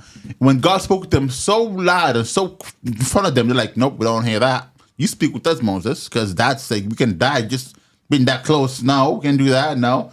So like Moses, okay, I'll go talk to God and I'll come and talk to you guys. So they didn't want to get that close, but with all that power and lightning and Yeah, he was the mediation between yeah, God. so yeah, they accepted that at some point. But Moses saying here, like, who are you? No, you literally the mediator between God and the rest. God made you God over these people twice over, right? And give victory over Egypt. You split the sea in two. You know, you hit the rock and the water came out. Like God was mad at him at some point. Why are you asking me, man? Like, they made you God twice. Can you think of something to do? Right? God is mad at him for that. Like, why are you asking? Keep asking everything. Keep going. Just keep reading. And Moses spake unto Aaron, say unto all the congregation of children of Israel, come near before the Lord, for he hath heard your murmurings, When it came to pass, as Aaron spake unto the whole congregation of the children of Israel, that they looked toward the wilderness, and behold, the glory of the Lord appeared in the cloud. Yeah. And the Lord spake unto Moses, saying, I have heard the murmurings of the children of Israel. Speak unto them, saying, At even ye shall eat flesh, and in the morning ye shall be filled with bread. And ye shall know that I am the Lord your God. Yeah. And it came to pass that at even the quails came up and covered the camp. And in the morning the dew lay round about the host. And when the dew that was gone, behold, the face of the wilderness, where there lay a small round thing, as small as the hoarfrost on the ground. And when the children of Israel saw it, they said to one another, It is manna, for they wist not what it was. So they didn't know what it was. They just called it manna. But today, Christians still call it manna. Like, it was manna. No, that's people saying, we think it's manna. But God said they didn't know what it was. Yeah, that's a UFO to them. Yeah. And God said unto them, This is the bread which the Lord hath given you to eat. This is the thing which the Lord hath commanded. Gather of it every man according to his eating. Yeah. An omer for every man, and according to the number of your persons. Take ye every man for them which are in his tents. And the children of Israel did so, and gathered, some more, some less. Some more, some less, because of the size. And when they did met with an omer, he that gathered much had nothing over, and he that gathered little had no lack. They gathered every man according to his eating. And Moses said, Let no man leave of it until the morning. Don't leave until the morning.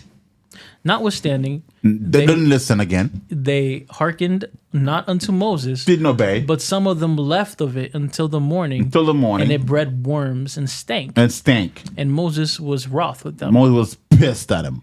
Short tempered, was about to rock somebody in the head again. Right?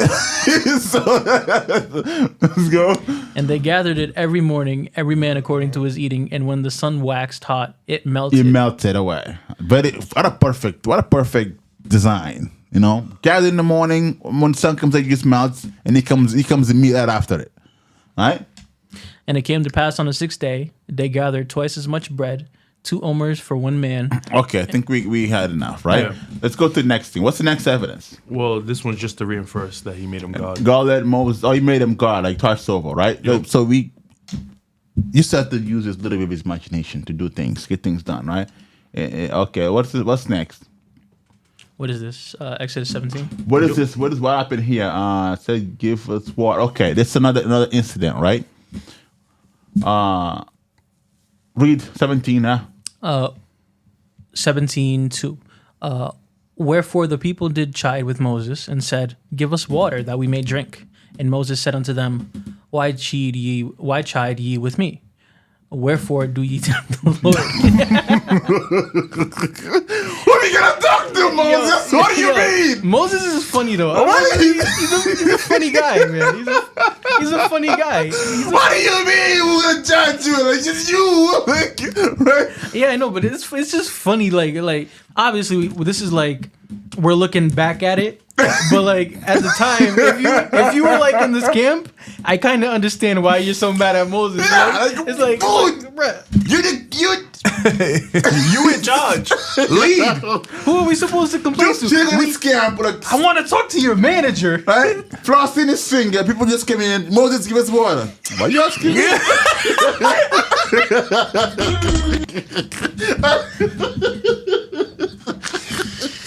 Yo. What a guy. Some flaws in his thing. What a guy. Look at his beauty. Before you walk in the stand up, Moses, need water. Why are you asking He's crying. me? Why are you asking me? This guy, something else. What happened after that? And the people thirsted there for water. And the people murmured. That's not good, Moses. You got to really take care of that. And the people murmured against Moses and said, Wherefore is this that thou hast brought us upon Egypt to kill us and our children and our cattle with thirst? Our cattle's The too. poor children. Yo, Moses is tripping. Yo, No, they got a right to complain. Do they? They got a right to complain. How many other times did they do this? This is like the for sure second time, right? This is the second time documented. Did it not even? There could be other times between this. Oh man! Right. Where is Aaron? Where is Aaron? That's what I got to get some pedicure. Yeah, that's what I'm saying. Like, yo, where is he? Like, yo, come on, yo, do something too. Right, because boy. if Aaron, yeah, actually, that is a good point. Where's Because Aaron? he's supposed to be a spokesman in this prophet. Yeah, he's the prophet. Yeah, do something. Help out. Tell Moses, yo, come on. He's supposed to be the one Between Moses and the people. Exactly. Yeah. Like Moses between him and God, between the people and God, and Aaron between the people and Moses. That's to make the connection. Let's get this pedicure somewhere else. There's some new boutique in there. Nah, but that's hilarious. Where's Wow. Aaron? I want to know. Yo. All right, what happened there? Sorry, my screen was It like, yo. must be me. Must be me. He said, "Why? Wherefore is this thou that thou hast brought us upon What is this? to kill us and our children and our cattle with thirst?"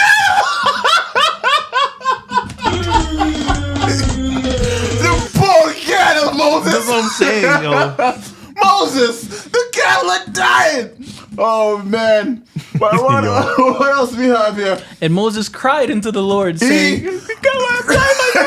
Look at this guy. What should I do with these people? and Gors, I'm not, yeah. What can I do, right? Yeah, like, what? And Moses cried unto the Lord, saying, "What shall I do unto these people? They be almost ready to I wonder why. Yo, Moses is hilarious, man. Yo, Moses, yo, I don't know, yo. Moses is hilarious, dude. Moses, they about to stone me. They about to stone me. I wonder why. Yo, what an idiot. No, you don't say. Imagine God in heaven watching everything taking place. He pointed the Moses, annoying him. He's complaining, and God sees him coming. He's like, "Here he comes." Here he comes. Here we go again. I love writing this part. This is the best part of the story. He did start to kill him, My right? robe, he kills Moses. Right? He complains, "God, you see them trying to kill me?" God's like, "Yeah, sure. I wonder why." All right? Oh, man. This guy is a riot. Oh. Man, it's like the perfect, like the most toxic match. Like you got Moses, who's having the hard time with everything, and then the people who they apparently they just wanted to be like babied through this though. Like it's like a match made in heaven, like toxic wise. We will a match. know why at the end. You'll make all the sense at the end. We're dying life right now. And as I'm spinning this, people never read a book this way before. They never, They've been church the whole time. They never read the book this way before. But as we get to the end, you'll see some satisfaction of knowledge. Let's keep going. All right, what ended up happening here? And the Lord said unto Moses, "Go on before the people, and take with thee the Literally. elders Go of on. Israel, Go on. and thy rod wherewith thou smotest the river, and take in thine hand, and go. Behold, I will stand before thee there upon the rock in Horeb, and thou shalt smite the rock, and there shall come water out of it, that the people may drink." So this is another one. I'll hold your hand, Moses. I'll hold your and hand. Moses did. Well, this is more like people pleasing too. They're like God giving the people like another reason, like, yo, we really got to stick behind Moses. Like this is another showing the people like of his power, I guess. Yeah, but Moses already had the power, just not using it. And God multiple times asked, "Yo, why are you asking me?" And people ask me, like, "Why are you asking me?" Because God doing the same thing to people. They babying each other, like just. Yeah, interesting. And he called, behold, okay, smite the rock, and there shall come water out of it, that the people may drink. And Moses did so in the sight of the elders of Israel. Yeah. So he called the name in the place of Massa and Meribah, because of the chiding of the children of Israel, and because they tempted the Lord, saying, "Is the Lord among us or not?" Okay. So yikes, Yeah. come on. Then came Amalek and fought with Israel. That's a different story. What else do we have, right? Like how many This is like 6. do thing is that? Like how many, right? Now what we have here. What's the note? Oh, notes. And Jeroboam, the priest of Midian. Yep. Okay. There we go. The biggest the moment, right? There is in the life of Moses. No, forget the God now kill him because he did he got too angry because he had anger issues, right? We gotta find out also why. It just seemed like he had issues all over the place. Like he would just cry. I'm just like, they're being mean to me, God. And Yeah, then it'd be start crying. mean, right? Like, So we're gonna read this whole thing here, right? Look what somebody here. No. no. Okay. You could continue. Look how Moses was holding this camp. Yeah. Before we look at this, I want you to look up how many Israelites left Egypt. I want you to look that up so you can get an idea what's happening here. Can you find that out, the information? The Bible never says specifically how many. I think it did, like in some other books, but like I was like, this is too much. I was putting things together. Didn't want time to go and dive into testimony of other folks. They might have record here somewhere. That's a lot of people. Wait, where do you got it? Well, this is according to Hebrew College. Hebrew College? Yeah, that's the source right here. Where did they get the information from? But they have their own record. They have their own story now. Yeah, it says 600,000, 2.4 million. A bunch. It varies. Okay. We need like. Any other number? Is there one? Can you look up with biblical? Yeah, proof? we need big reference there maybe. Exodus 12. About 600 men on foot. Exodus 12, 20, 34. You want to try that out? Yeah, real let's quick? see. 12, 30, 37. Let's see if that's Let me just put on a new channel. 1237. 1237, right? 1237? Yeah, 1237. Okay. I got caps lock on, but Let's see what we have here. NIV. change it real Yikes. quick.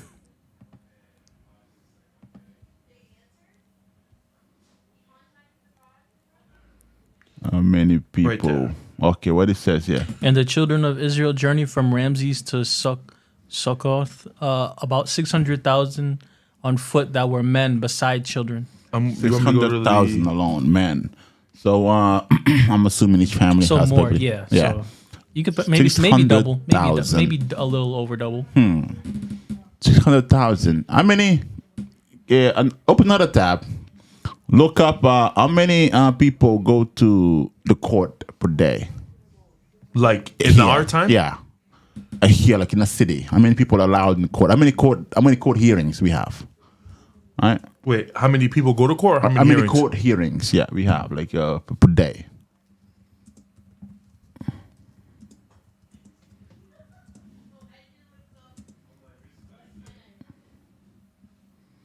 Let's get a run. I hate Brave, but You know you can set that as your home, right? yeah, I didn't do that yet. So 2 arguments a day. 2 arguments. per court, though. That's like per court, No, though. no. How many cases does a judge see? No, not in India. Cases. How many courts decides which case to hear? No. Yeah, that's what I know. How many? this one? Well, now this is how hey Google. They just expose your location. Yeah, No.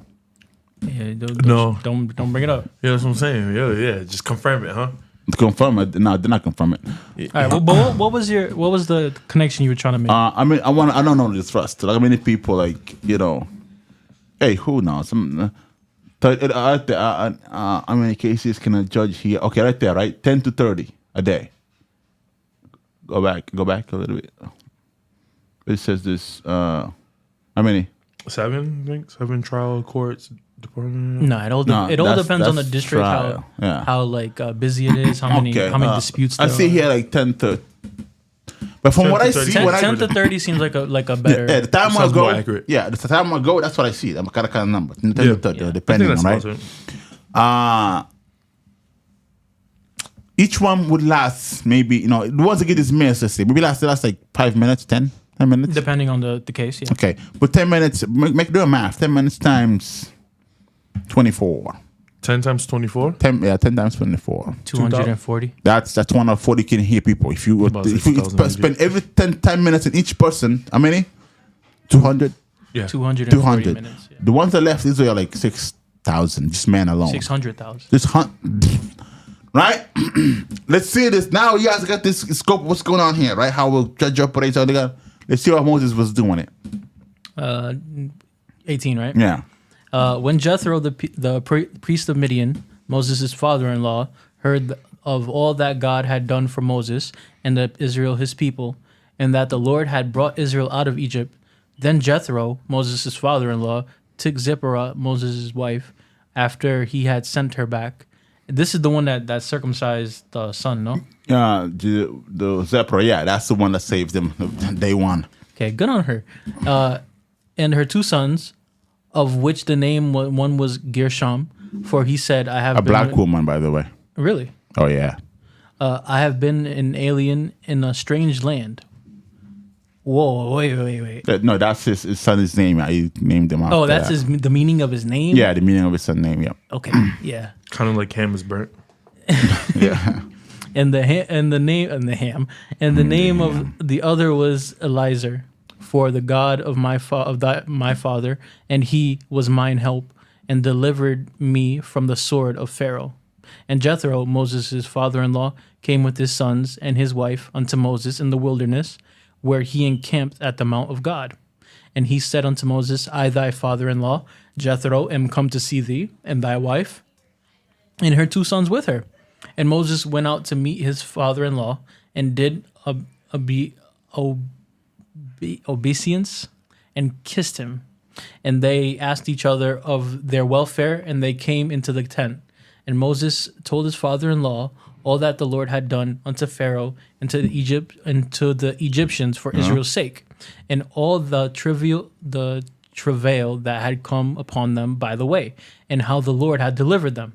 And Jethro rejoiced for all the goodness which the Lord had done to Israel, for whom he had delivered out the hand of the Egyptians.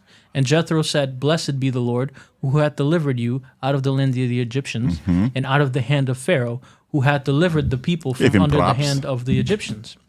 Now I know that the Lord is greater than all gods, for in the thing wherein they dealt proudly, he was above them.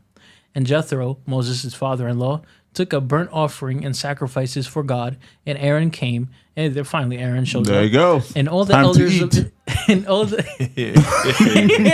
Bread right there. and all the elders of Israel to eat bread with Moses' father-in-law before God. Boom, Aaron shows up. And it came to pass on the morrow that Moses sat to judge the people, and the people stood by Moses from the morning unto the evening. So You hear this? So he was like all their issues, just like, hey man, like The morning to when? the evening. So from the bread to the meat. Yeah. You're sitting there, right? Doing what? Judging. Judging. Okay. 14. And when Moses' father-in-law saw all that he had did to the people, he said, What is this thing that thou doest to the people? What is this? Why sittest thou thyself alone, and all the people stand by thee from morning unto evening? Right. And Moses said unto his father-in-law, Because the people come unto me to inquire of God. Look at this guy. He thought he was doing a great thing. Right? You sitting there all day, judging 600,000, right? That's what it is? About 600 men. Just men alone. Yeah.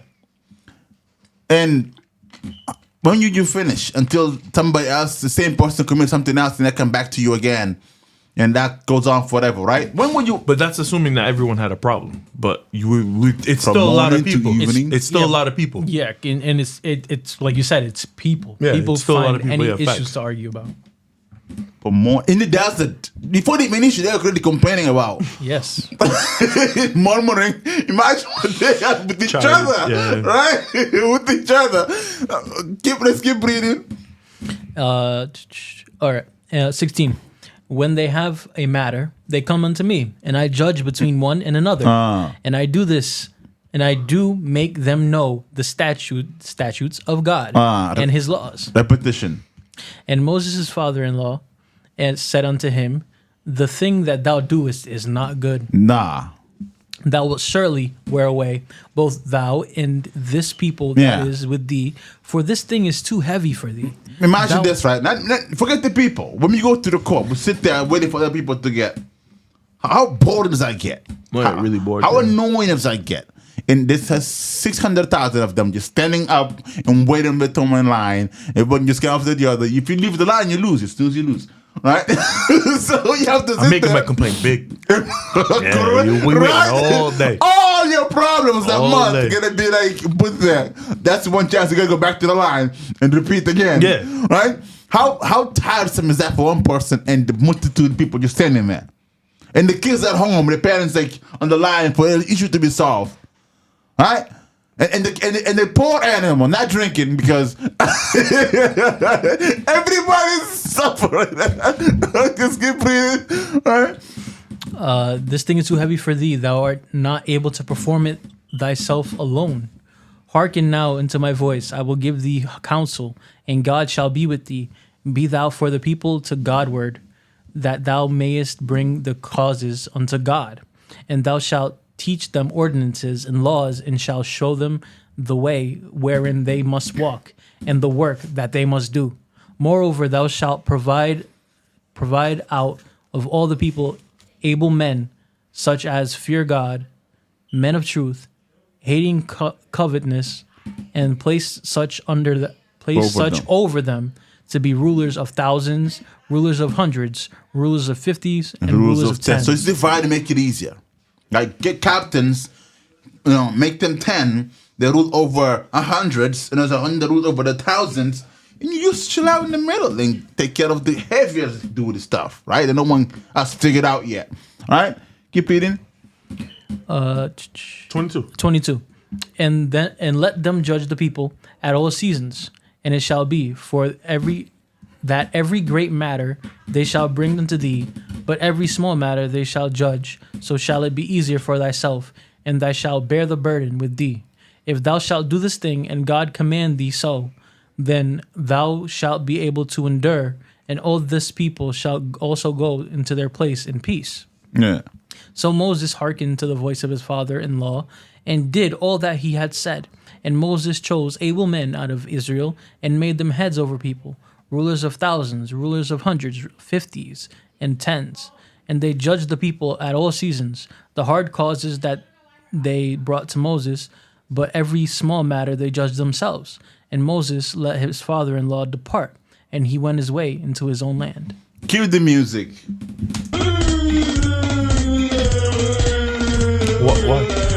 Why? Because this is something like the Pablo Escobar figured out. Oh, you're saying as in okay, all right. No, I thought you're trying to say that he should have figured it out a long time ago. I thought you meant just something sit else. there Yeah. all day. I just explain that. Yes. And Yeah, people and animals not eating. Not everybody's eating. Kids are crying. I thought he was going another route. Yeah. Right? Pablo Escobar figured this out. Who else figured this out? Every ruler. Every ruler like the ever be figures made him a god twice over. And he's still like He's trying his best, man. his father-in-law came out of his land and watched all this nonsense. Like, yo, what is this? Yeah, he's like, I got an idea for you, man. If you want to listen, Let me help you here, mate. I'm not a god twice, but I'm smart enough to give you something here, like, solid. Mm-hmm. I know you can split the sea in half and all that. I know you can bring all the whatever you want and hit the rock and water come out. I know you can cry manna out of bread and meat out of the sky. I just got a brain here. Let me just give you my piece, and I'll be going on my way. And he did that, short enough. All right? Like is that a music cue moment? Yeah, that is a very come on, Moses, you shut up. Right, son? Even when I came from time, I have a task for you. I divided the task, like the people, Shem, Ham, because it's too much for one person. Yeah. I'm not gonna be here talking for myself. Yeah, but what if your capability mentally is higher than Moses? It's like, what if he didn't have the capability of thinking like that? Well, maybe I didn't have something that those people share. maybe. And I said, I'm greater than Moses. No way. I got no. You know what I'm saying? No. Like Jeffrey wasn't greater than Moses, too, but he gave him a device. He was Yeah, he smarter gave than him him. a good idea. Yeah. Great idea. Great inventor. Yeah. Right? So that's not what we're saying here. What we're saying here is, what are we missing? What is, I already been through a bunch. How many nonsense so far I've been through? At least 5. Right? This is a man leading 600,000, at least just men. Simple thing. God almost killed him day one. Like fresh out of the mountain. Day one. Boom. Machete right after his wife saved him. Right? Day one. The machete's crazy. God was after him like. Right? Okay. And let's go to the next offense. The last one, I think. Actually, I don't think there's any more offense. Let's see here. What is this? Okay. Not okay. Let's hide this. Hide it. Okay. Now, folks, I'm talking to people on the camera. We look at the stats. How many Christians are on this planet right now? How many Christians? Yeah, are how there? many Christians?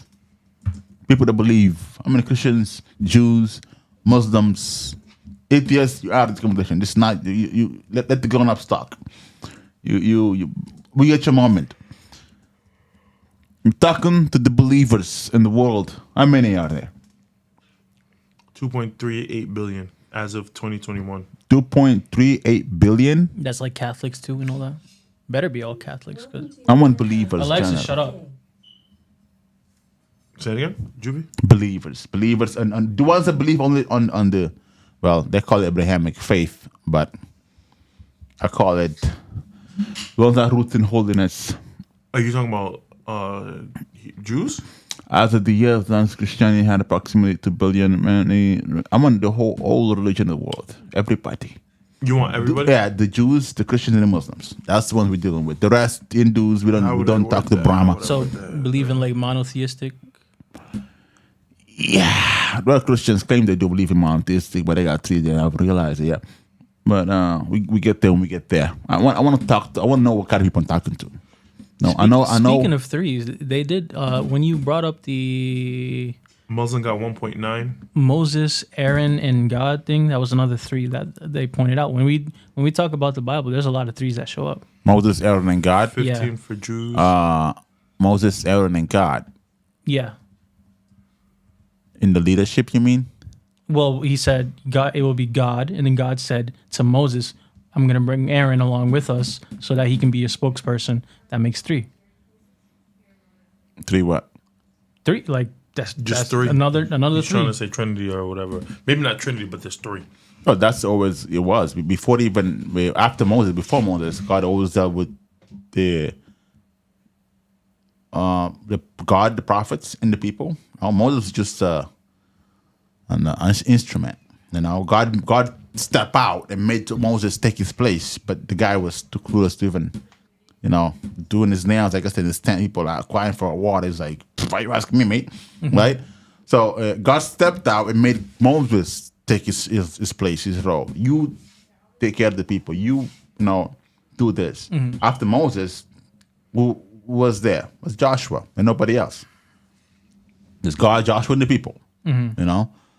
Because Aaron messed up and his sons got killed. Because if we're gonna find out down the line, like very the moment, right? It's ridiculous. That's even more crazy, right? And the prophets. He's in the same bloodline as Moses, so who? Okay. Right. But how many people we have? That's it. Well, you said Christians is 2.4. Buddhism, Hinduism, get them out of here. We're doing Islam, Christianity. What is the Jews at? Jews is only 15 million. 15 million? Doesn't Okay. even take the cake. I'm talking to... Nah, but that's like... 30 million, 13 million. I mean, 3 billion. Talking to? 4 billion. Yeah, 4 billion. In change. 4 billion. Right, we 4 billion people. See, we spent too much time like searching that. I didn't forget what I was, but the thing I had, the connection I had was going on. I was going with it here. But we just heard the last thing. No, you was reading about what you told me to hide. About You don't remember to hide? All right, I'll go. You'll remember it. the CV rule. Yeah, no, go back to the next part, the previous one. The rulers over the lands, the thousands and hundreds and 50s and 10s. That's what we were Okay. talking about before. His father departs, What else? Bro, you're making the connection to the title. Yeah, I know, but hold on. Alright. He lost his train of thought. Yeah. I was getting somewhere else with that, Nah, but we spent too much Yeah, time. because I was talking about the threes, man. It's just threes pop up everywhere. Like 12 disciples divided by 3. You know, Yeah. that'd be. I think what I was gonna say is No.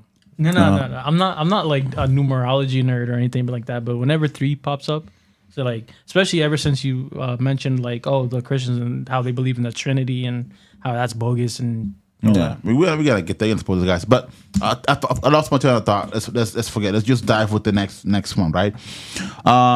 So we got this, and The Moses effect. He forgot.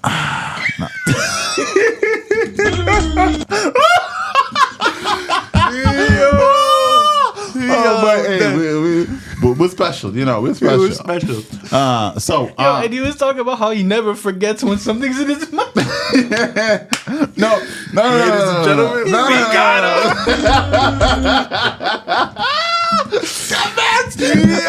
I'm gonna rain water down for you, okay? Lashes. Lashes. Okay. But hold on. Let me go to one more. I think I'm one more evidence here. One more. Yeah, not one more. But let's see what I have here. Okay.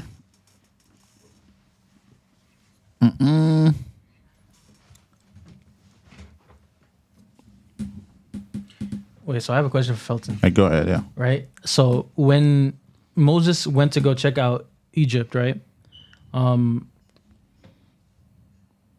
What? When he went to go check out Egypt? When he told what do you mean his, by check out? when he told his father-in-law, like, hey, I'm gonna go check on my people, right, to see if they're okay in Egypt. Sorry, sorry, wrong. Wait, was it Moses? What I don't know happened? what you're asking. When Moses was like, I'm gonna go check on my people in Egypt. Yeah, he told that to his father-in-law. Yeah, that's okay. So I'm not crazy. Okay. What do you mean by check out? Okay. Though? That's what I'm asking. To check out to see if his people are okay in Egypt. That's what. Okay. Anyways, poor choice of words. So yeah, whatever. So when he was gone checking out Egypt, right, and God was like on the way, whatever, and he was like waiting for him. So his wife and his son were still back at home with his father-in-law. And No, they went with them. Oh, they went with Yeah. him, and he's okay. All right, cool. I just wanted to make sure. Okay, so this is the last piece of evidence, right? One of the No, because I thought that she had done that while he was gone. Like, oh, you forgot to circumcise the kids. Oh, okay. But one more last piece of evidence, right?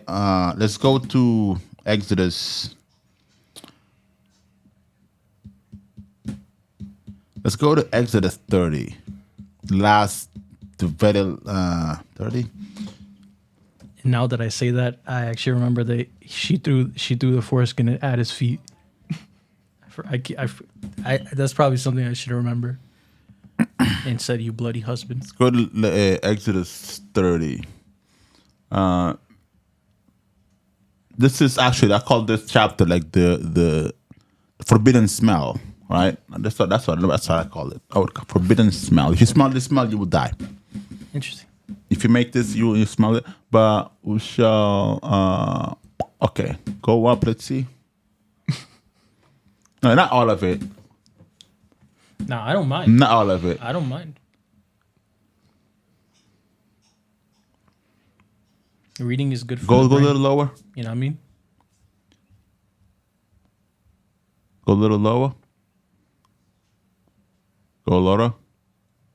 I think it was at the end. where Okay, it there said- you go. So we're gonna do it from 1 to 9, maybe 10. Okay, cool. All right, go up, all the way up. All right. This is Exodus 30. And thou shalt make an altar to burn incense upon. Of smitten wood shall thou make it. A cubit shall be the length there. That's like a measurement, right? Yeah, cubit. Yep. And a cubit the breadth thereof.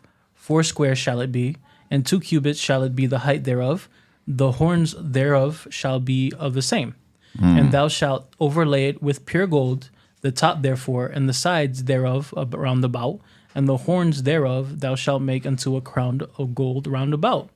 And 2 gold rings shalt thou make to it under the crown of it, and the two corners thereof upon the two sides of it shall thou make, and they shall be places for the staves to bear withal.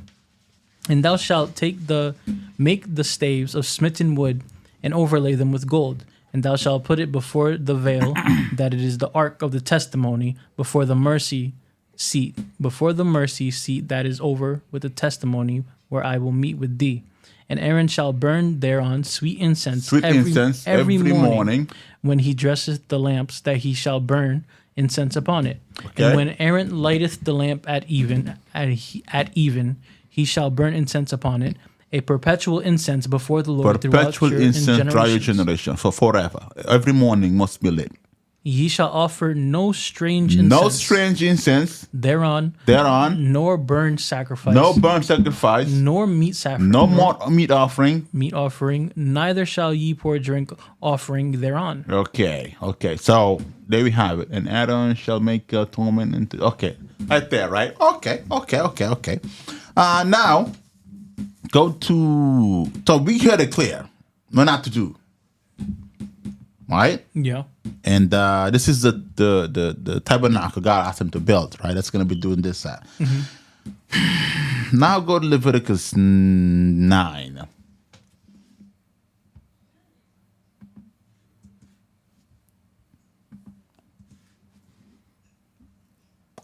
The very last chapter. Earlier, you see the last two one. What it says, Moses and Aaron went in the tabernacle. Okay, read 22. Start right there. And Aaron lifted up his hand toward the people and blessed them, and came down from offering of the sin offering and the burnt offering and peace offerings. And Moses and Aaron went to the tabernacle of the congregation and came out and blessed the people. And the glory of the Lord appeared unto all the people. God appeared unto all the people. All the people. And there came a fire out from before the Lord. Fire just came out, consumed upon the altar the burnt offering and the fat, which when all the people saw, they shouted and fell on their faces. This is the magic.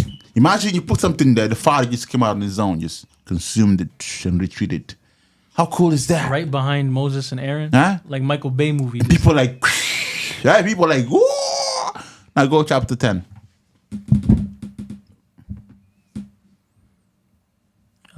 First one, all right, and Nadab and Abihu, the sons of Aaron, took either of them his censer and put fire therein and put incense and offered strange fire before the Lord, which he commanded them not. You better smite them. Yeah, that's tough. That's tough. That is very tough. That's bruh.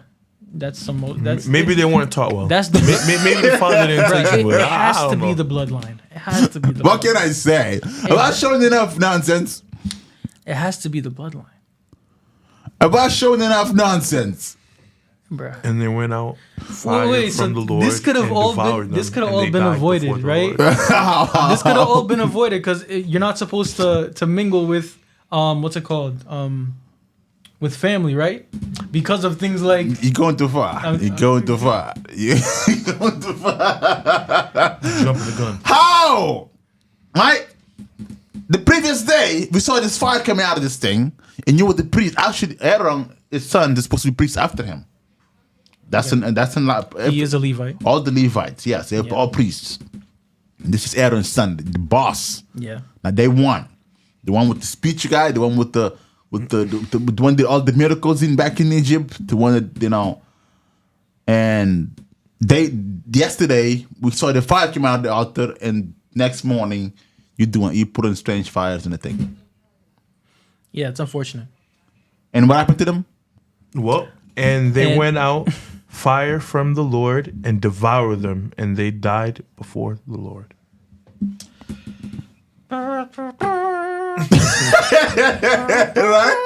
Right? Okay. Never mind this. This is chapter 30, right? No, 10 of Leviticus. This is Leviticus. But let me see. Are you talking about Exodus 30? 10. We go Exodus. So this is in the future now. Yeah. This is in the future. Right? Yeah. The laws have been established. Everything has been put. The they agreed. All the things have been established. The tabernacle built, right? And in next book they did this. They pulled this thing, right? now that God consumed them, right? You think they will stop? You think it's enough? No, I don't think Go they'll to stop. This has been, if they did 9 mistakes in a row, I don't think they'll stop.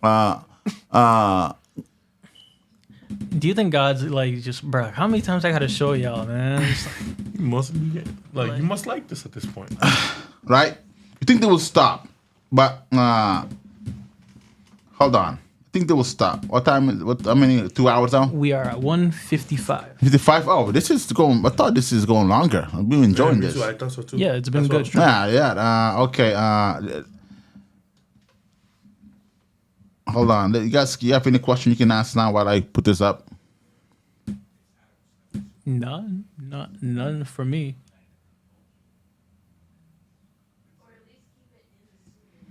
Right? I think they will stop.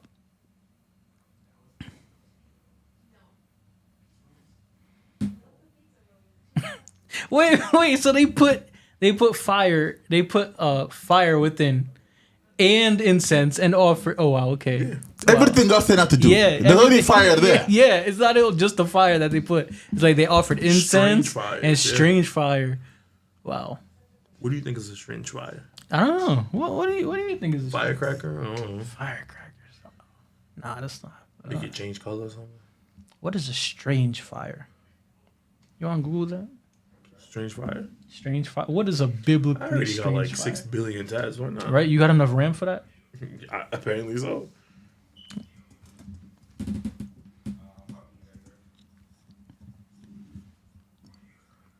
Man, this Brave thing, I have to change it.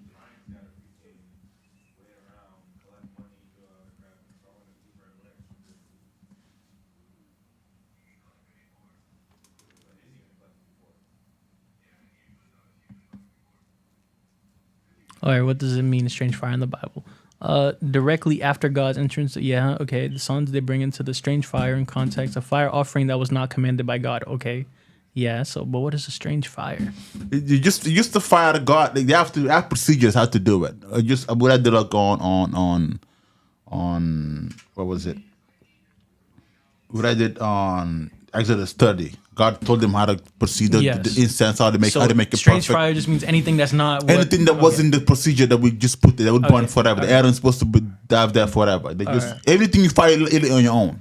That's strange. That's like didn't. And if they're like next in line to be priests and they did that, it's like I'm sure if they're next in line to be priests, Aaron would have been like, okay, this is how we do it. This is what God has commanded us to do with this, and that just shows blatant disregard. Go to?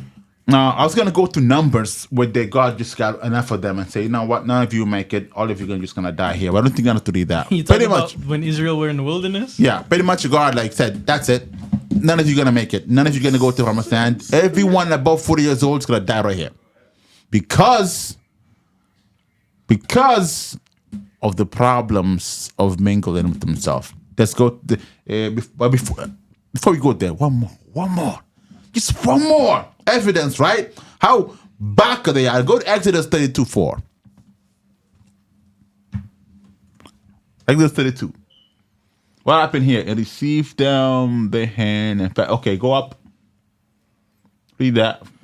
Exodus 32. And when the people saw that Moses delayed to come down out of the mount, the people gathered themselves together unto Aaron and said upon him, "Up, make us gods, which shall go before." But shall go before us. For this Moses, the man that brought us up out of the land of Egypt, we want not what him is become. We want not what is become of him. Yeah. Wow. So they're just calling him like inept. Yeah, we don't know what happened to this guy. Like, just make the God right now. Yeah. And Aaron said unto them, "Break off the golden earrings which are in the ears of your wives, your sons, of your daughters, and bring them unto me." And all the people break off the golden earrings which were in their ears, and he brought them into Aaron. So the sons have earrings. Who? The sons, the daughters, and the wives have earrings. Yeah, because that's Egyptian custom. But they're not in Egypt. But they kept the custom. That's why God ended up killing them all. That's what captivity is. They're under them, so they would adopt their whatever. You would think that they're not captive anymore. After that, they would no longer have earrings, because God says only a slave have it. We can pierce them. Yeah, but I'm saying, like, I'm just mind-boggled with why they still keeping the Black customs. women in America, do they don't they do they perm their hairs? Yeah. That's not custom in Africa. That isn't. All right, so you in captivity, you gotta assimilate to what's a standard beauty in that region, and earrings just it. And the people break off the golden earrings which were in their ears and brought them unto Aaron. And he received them at their hand and fashioned it with a graving tool. After he had made a molten calf, he said, These be thy gods, O Israel, which brought thee up out of the land of Egypt. Look at this blasphemy. Such a lie. Look at this blasphemy. All right, you hear this? You want to scroll up just a little bit more? Just to put 5 on the top. Thank you. And when Aaron saw it, he built an altar before it. And Aaron made... So this is all while Moses is in the mountain. Yeah, talking to God, getting the 10 Commandments. So he... Oh, wow. So Moses up there for a while then. If Aaron could have done this, built like... Taken the gold earrings... melted and made the whole... Made the altar... He was there for a while. And when Aaron saw it, he built an altar before it. And Aaron made proclamation and said, Tomorrow is the feast to the Lord. Is he talking about the Lord or the God, like the calf they made? Yeah, the Lord, yeah. Looks like Lord. Big. All right. Because God already gave them the commandments already. You know, so there was some fast, some Sabbath, some Passover, all kind of stuff. I thought Aaron was being like, trying to be like funny, like, oh look, this is your God, and tomorrow we're gonna have a feast with it. No, that was his God. Now they grabbed that. This is what Christianity did. They grabbed the laws of God and applied something else. They made their own. This is Judaism right here. They got their own religion, their own thing, and they grabbed the laws of God and apply it to that. This is just like a mirror of what's about to happen with these people. Okay. We just studying like in the previous on the court. That's what they just did right here. They have their own thing, and they just borrow the law of God and put it right there. Mm-hmm. Same Christianity did. When they grab Roman Catholics, and they also added some ingredients of the Jews to it. They grab some ingredients of the Greeks of their own Greek gods to it. They have ingredients of which is the first ripple the mythology. They bothered out of everybody. Just made a whole. That's Christianity, right? Mm-hmm. So that's what they do. That's what Adam's doing here, grabbing the statue and grabbing the law of God and just that's your God and that's his new law now. Yeah. Wow. And they rose up early in the morrow and offered burnt offerings and brought peace offerings, and the people sat down to eat and drink and rose up to play. Yeah. And the Lord said unto Moses, Go, get thee down, for thy people, which thou broughtest out of the land of Egypt, have corrupted themselves. This is 2 months. By the way. This is 2 months By after. the way. Wow. And the people, and the Lord said unto Moses, I have seen this people, and behold, it is a stiff-necked people. You didn't read 8. Oh, 8? No, I'm sorry. I was getting ahead of it. They have turned aside quickly out of the way, which I commend them. For they have made them a molten calf and worshipped it, and have sacrificed thereunto, and said, These be thy gods, O Israel, which have brought thee up out of the land of Israel. Abominable. And the Lord said unto Moses, I have seen this people, and behold, it is a stiff-necked people. Stiff-necked people. Therefore, let me alone, that my wrath may wax hot against them, and that I may consume them, and I will make them of thee a great nation. Yeah, so now he wants to whip them up into shape. Now he wants to use Moses only. You want to kill everybody else, and take Moses and make him like he did with Abraham and Isaac and Jacob. Have sons out of him and make him a great nation out. So God, that was God's idea. Scratch his idea. Same deal he had with Moses in the mountain. Like scratch this. This kid is something else. But then his wife saved him. Like all right, let's go. So are you saying this is like a Moses thing, or this is like a? Because to me, when I'm looking at the situation, it sounds like Aaron had folded, and the people, they were like getting angry like about Moses being up in the mountain, and then Aaron was like, I gotta appease these people somehow. But remember the question I made in the beginning? How long you take to forget all this? No, you're right. This is only like two months and change. And yeah, right. How long you took to forget to make your own god of calf because Moses is just up in the mountain. Mm-hmm. I mean, but Aaron was, we made the joke like, oh, Aaron, like where is he? Like, yeah, just vanishes. Right. But Moses, they've been complaining to Moses this whole time, and they complained to Aaron once. I think this is the first time I'm hearing Aaron being complained to. And then he folds, he makes a calf, and they worship it now, and you get Israel what they are now. You know? Yeah. Well, they pressed him, but it should at least delay them at least. And then like, hold on, he's gonna come. He's right there. I saw him. Then you went around the corner. Delay them. Don't just bend and like, okay, make a calf in him. But then Moses confronted him after. Then they had a talk. No, I don't know if you want to get into that, but they had a talk.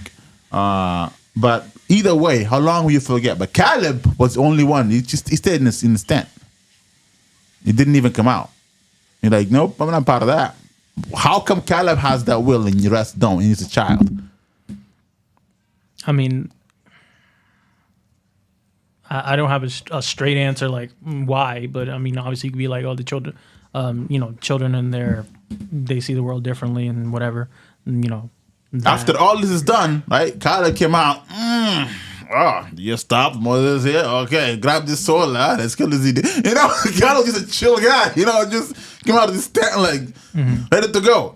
So stiff-necked people, as God said, stiff-necked people. No, there's no excuse. Yeah, and I do. When I look at that, I'm thinking like, oh, Aaron, and like why would you fold? But like, could it also be like the people as well? Because like they knew that Moses was the mediation between God and them. And when Moses is gone, they act up and they ask the guy who's second in charge, like, what are you gonna do about it? Like, what are you gonna make us gods, like it's kind of like, like real deal, like it's the guy is the second in charge. It's like, what are you gonna do? Like, oh, I want him to speak to a manager. Oh, he's out the office right now. All right, so what are you gonna do about this? Like, so that's basically pay us now. Pay us in great amount. Let's get the car for and just ride the car into the wall and yeah. So I can see some blame being put on Aaron, but I also see some blame being put on the people as well. Like, what do you want Aaron to do? Like, he's second in charge. Like, and the man at 600,000 men alone, all on him. Like, yo, make his card. So what's he gonna do? Aaron Bob like, okay, let's go. And Moses besought the Lord his God and said, why doth thy wrath wax hot against thy people, which thou hast brought forth out the land of Egypt with great power and a mighty hand? So Moses don't even know what's going on yet. No, he knows. God told him. He's trying to talk God out of it. I'm going to kill him. Oh, okay. Yeah. All right. Nice guy, Moses. For the most part. Well, they tried to stone him. Sweet chapters after that. Okay. Right. Sometimes things don't work out. Wherefore should the Egyptians speak and say, for mischief did he bring them out, to slay them in the mountains, to consume them from the face of the earth? Turn from thy fierce wrath and repent of this evil against thy people. Asking God to repent. Look at this.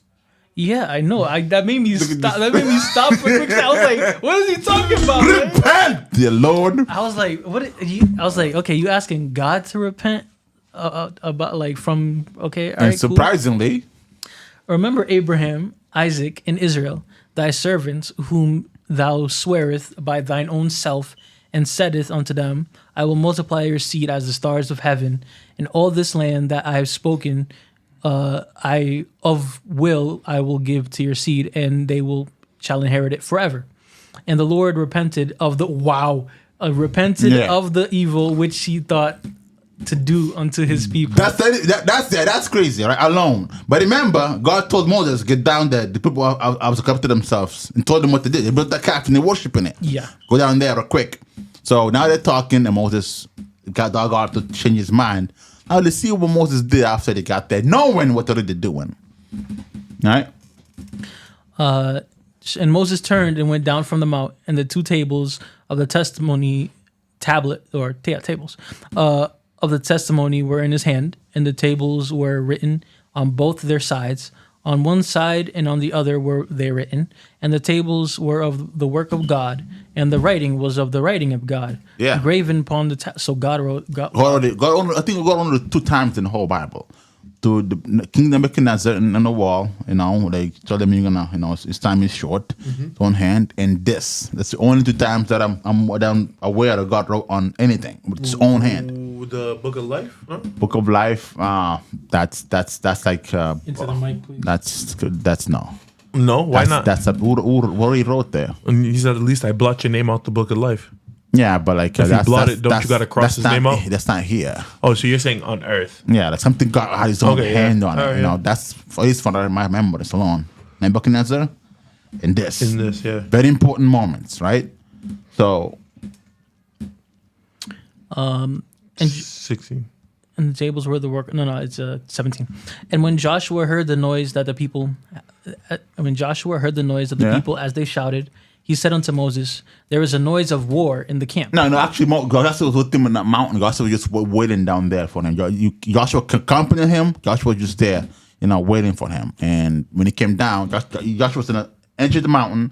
Moses went up. Yeah, so he's closer to the people. Yeah, when Moses came down, the mountain, Joshua was pretty much his apprentice. Yeah, but that pretty much, right? Like, that's the difference in there. Joshua just chilling in the camp and ready to rock them. Here too, he rocked them, So let's go.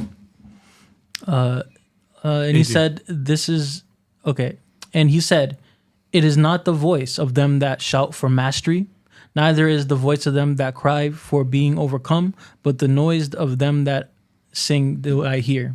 And it came to pass, as soon as he came nigh to the camp, that he saw the calf and the dancing. And Moses' anger. You already know what's happening, right? But you got angry. What did he do? And he cast the tables out of his hands and break them beneath the mount. Why? I mean, it's one thing knowing about something wrong. No, I mean, not really, because it's like there's one thing knowing something and one thing seeing it for yourself. Yeah, my thing was like when he asked God to repent, I thought like, oh, he doesn't know the extent of which they had gone. No, he was so bad that God told him he's gonna kill them all. No, yeah, he's like, but that's why he asked God to repent, because if he broke the tablets, that's like, oh, this journey was for nothing.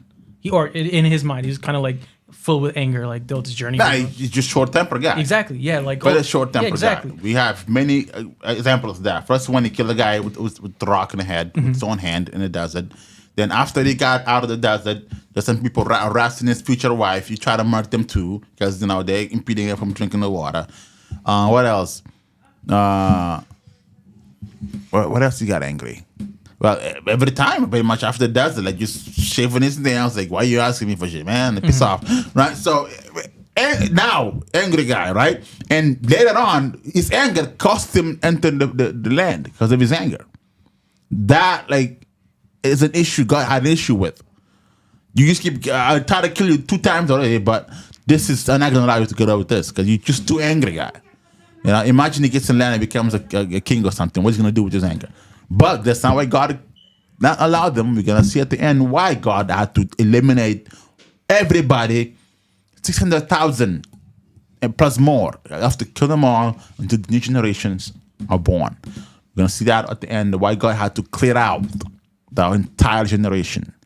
Right, not only because they picked up customs in Egypt and things they got used to in the hearing, all like other different customs, they're worshiping calf and other stuff.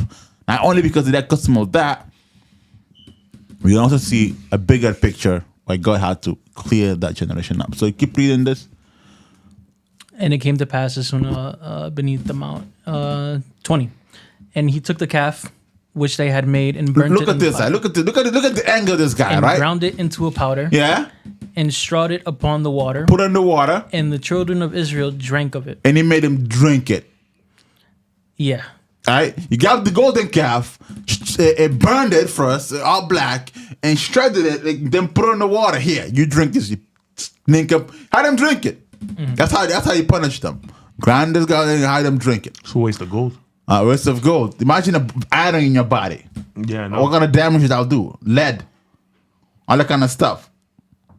Right? That gets you to forget more stuff. That's the problem with kids in the U.S. now. They can't get good high because they're drinking water with metal too much metal in it.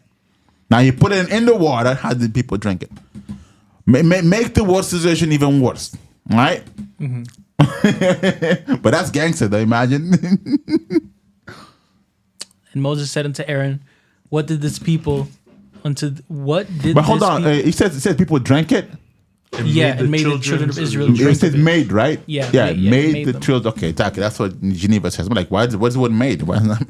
And Moses said unto Aaron, what did this people unto thee? Then he confronted Aaron. That thou hast brought so great sin upon them. Yeah, see, so he's blaming Aaron for he's asking him, for the seats. Yeah, and Aaron said, Let not the anger of my Lord wax hot. Thou knowest the people that they are.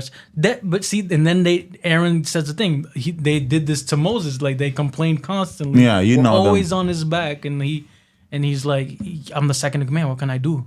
You know. Yeah. Okay, 23. And they said unto me, make us gods for which shall go before us. For as this Moses, the man that brought us up out the land of Egypt, we wot not what is become of him. And I said unto them, whosoever hath any gold, let them break it off. So they gave it to me, and then I cast it into the fire, and there came out this cat. Yeah, and then there came Yeah, out the cat just walked out of there. Yeah, I didn't shape it or anything. That is the movement. Look at this. All right, and Moses saw that the people were naked, for Aaron had made them naked unto their shame among their enemies. What? And then Moses saw that people were naked, for Aaron had made them naked unto their shame among their enemies. What does that mean?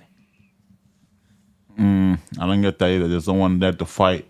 No, you read that again? What is that? 26? Yeah, 25. 25. And when Moses saw that the people were naked, for Aaron had made them naked Maybe he repented unto their halfway. shame among their enemies. After he did it, Among the enemy. Well, who's the enemy? Yeah, I mean, that's the part that's confusing me. Like, I get, okay, the people are naked. Okay, that is okay. But for Aaron had made them naked unto their shame Maybe he repented among halfway. their enemies. Nah, because they're being punished. 'Cause most of them drink the water with gold in it, and maybe Aaron just, you know what, everybody take your clothes off, but just take a spin out. I don't know, you know. But who's the enemy? That's what I'm trying to figure out. Right? Mind you, Moses wrote this book, so I mean, it must be it must be a little bit, you know. Okay, so 26. Then Moses stood in the gate of the camp and said, "Who is on the Lord's side? Let him come unto me." Yeah. And all the sons of Levi gathered All themselves sons of Levi. together unto So him. Aaron and them. And he yeah, because said, he's the father. So he's going to be beside of Moses. He's going to be beside of his father. Yeah. And he said unto them, Thus saith the Lord God of Israel, put every man his sword by his side, and go in and out from the gate to gate throughout the camp, and slay every man his brother, and every man his companion, and every man his neighbor. Wait, so only the Levites survived? No, like, Because it says all the sons gathered themselves, and then he said unto them, the Lord, thus cite the Lord of God, put every man. Okay, but who's the man? put every man his sword by his side. Yeah. So it just Armor you up. just, Just you just get- hide him. You get- just But hide who's the him. man? That's what I'm asking. Who's the man? Because we only All the read. man. Because we only read that the Levites. Who's gonna fight on the side of the Lord? Only the Levites. No. That's not what it said. What did read that again? Then Moses stood at the gate of camp and said, Who is on the Lord's side? Let him come with Let me. him come unto me. And Yeah. all we know is that the sons of Levi gathered Just together. gathered unto him, and he said, "Okay, that's all." They gathered into him. They just came into him. Yeah, so it was just the Levite that answered then. Yeah. Not they didn't ones that go kill them. They just gathered around Moses. They said, "Who's God's side now?" Because if, for example, if your father walk in the house and see you and everybody committing that nonsense, right? But you're the only one not doing it, and he says, "Who's guilty here?" And felt them of being like feeling of being like you stayed in one room and you came to your father like, "Oh, what's nothing to do with it." You had them like slap each other, slap. So they punish them. That's what's happening here. Levites were clean, and because they just came in because I don't think they were rebellious, because Moses just called. Sure enough, I'm sure they were part of the sin, but they humbled themselves like, okay, we messed up because they got punished. They were drinking the thing and they got naked for whatever reason. They got punished, and in humility they just went Moses' side, but the rest like still maybe like, what we gonna do about it? Pissed because they got punished, right? So now Moses had them slap each other, grab your swords and do we call it a mutiny. All right, that's the Romans call it mutiny. So if for example, if you go to war and let's say 30 men win the war, right? And the whole company of 30 men just fled the war. Once they get to the headquarters, what's gonna happen? They're gonna have to draw a lot. I think they have like 2 rocks, one white rock and one black rock. Whoever gets the black rock, I think, dies, and whoever gets the white rock gets to stab and kill the rest. So half of them are gonna get killed because that's called mutiny. So they don't do that again. So they have them killing one each other. So that happens. So that's what's going on here. I believe. Bro, what are you talking about? The rocks. I'm a little confused about that. No, in Roman tradition, Okay. if we go to war, let's say like 100 of us, and for some reason we fled because we are afraid. You fled the front line or whatever. Once we get back home, we're gonna have like 100 rocks. Since there's 100 of us, if we fled, we're gonna have 100 rocks in the back, and we put our hands out. We pick. If you get a black rock, you die.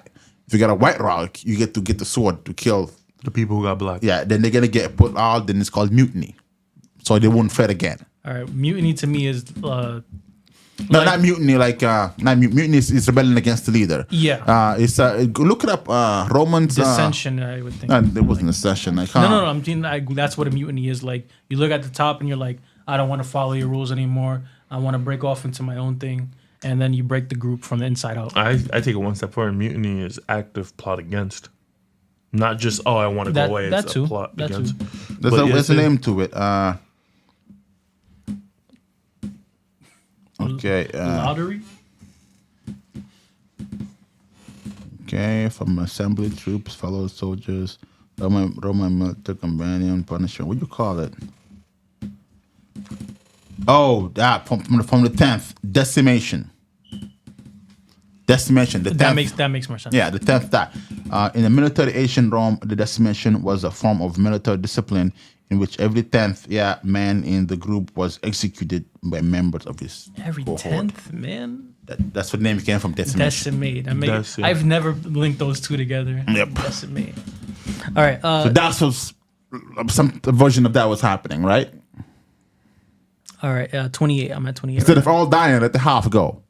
And the children of Levi did according to the word of Moses, and there fell of the people that day about 3,000 men. For Moses had said, "Consecrate yourselves today to the Lord, even every man upon his son, upon his brother, that he may bestow upon you a blessing this day." And it came to pass on the morrow that Moses said unto the people, "Ye have sinned a great sin, and now I will go up unto the Lord. Pre-adventure I shall make an atonement for your sin." Okay.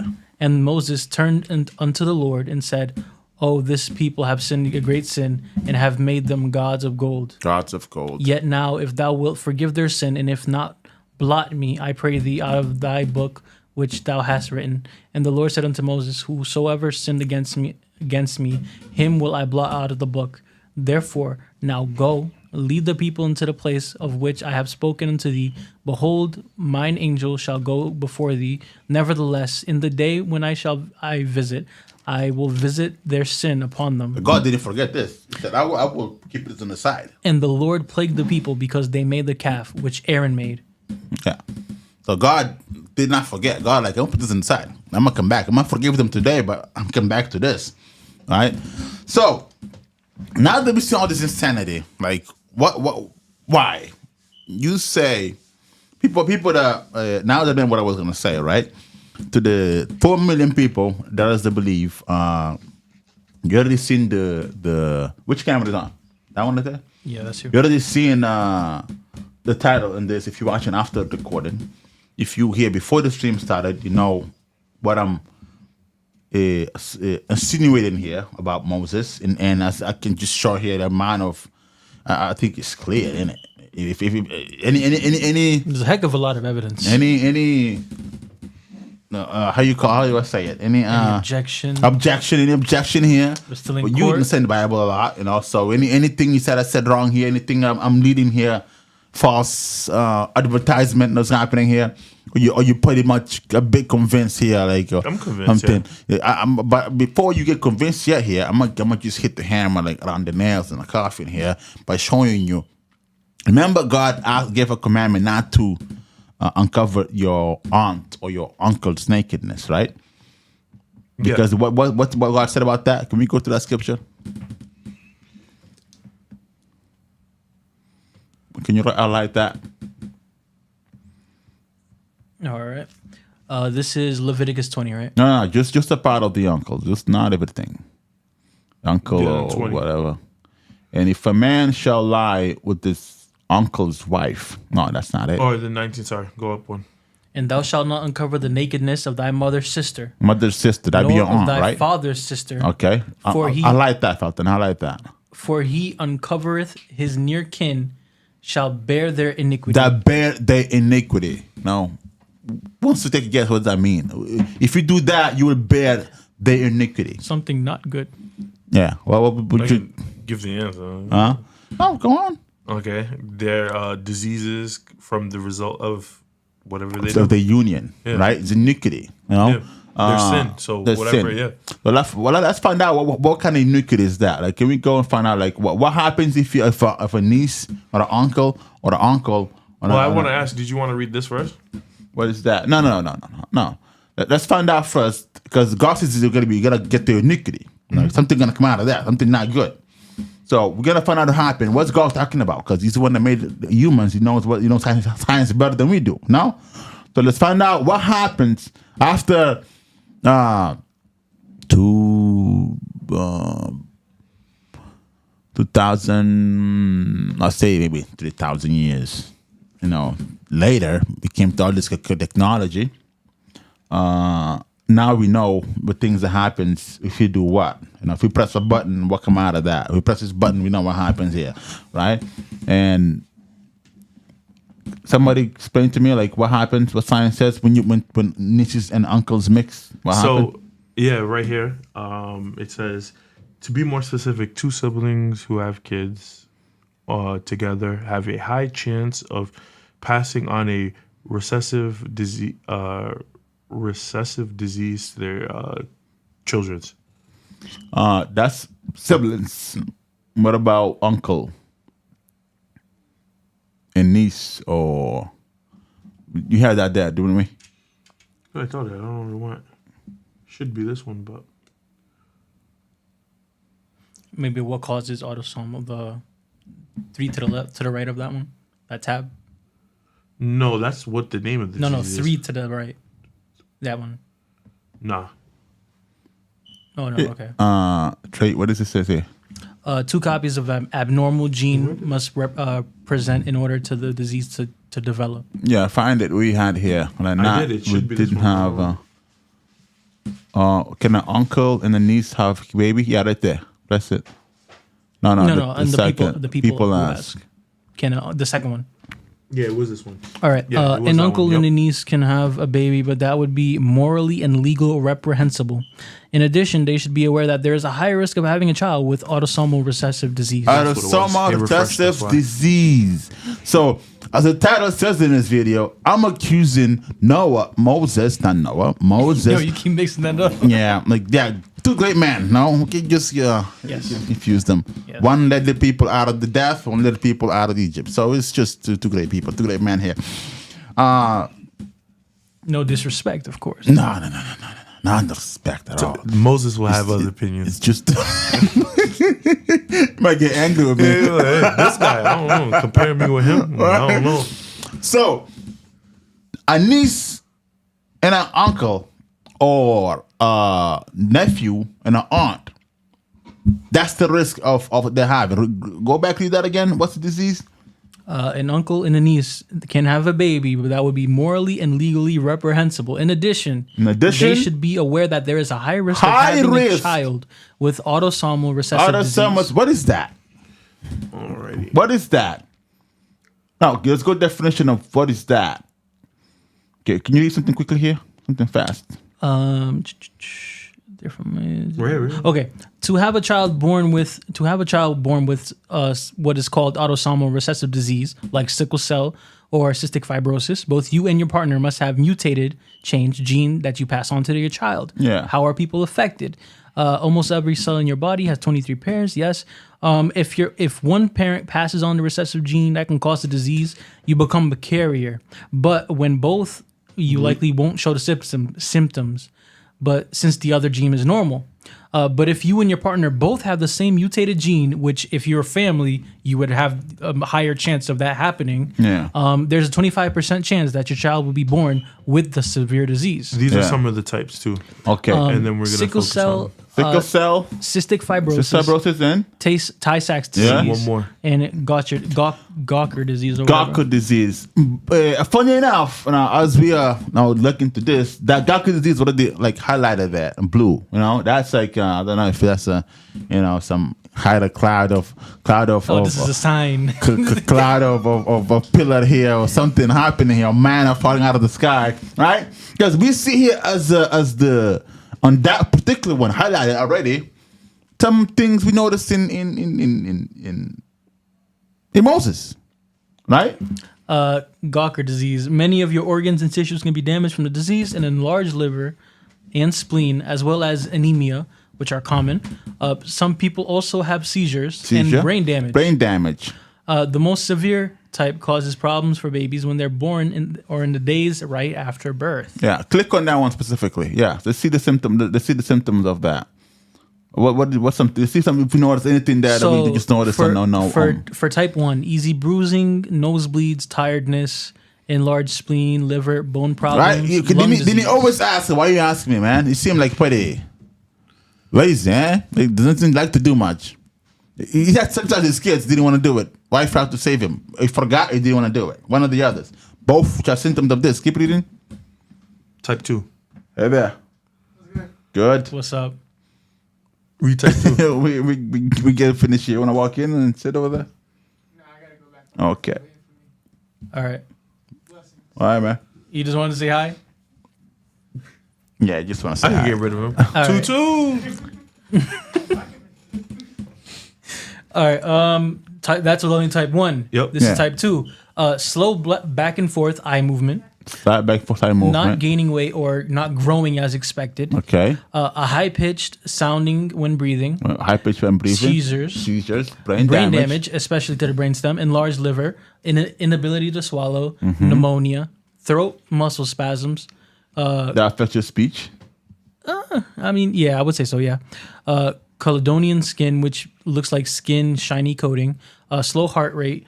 Infections. Lung problems. Bluish skin. Or down one. That's it.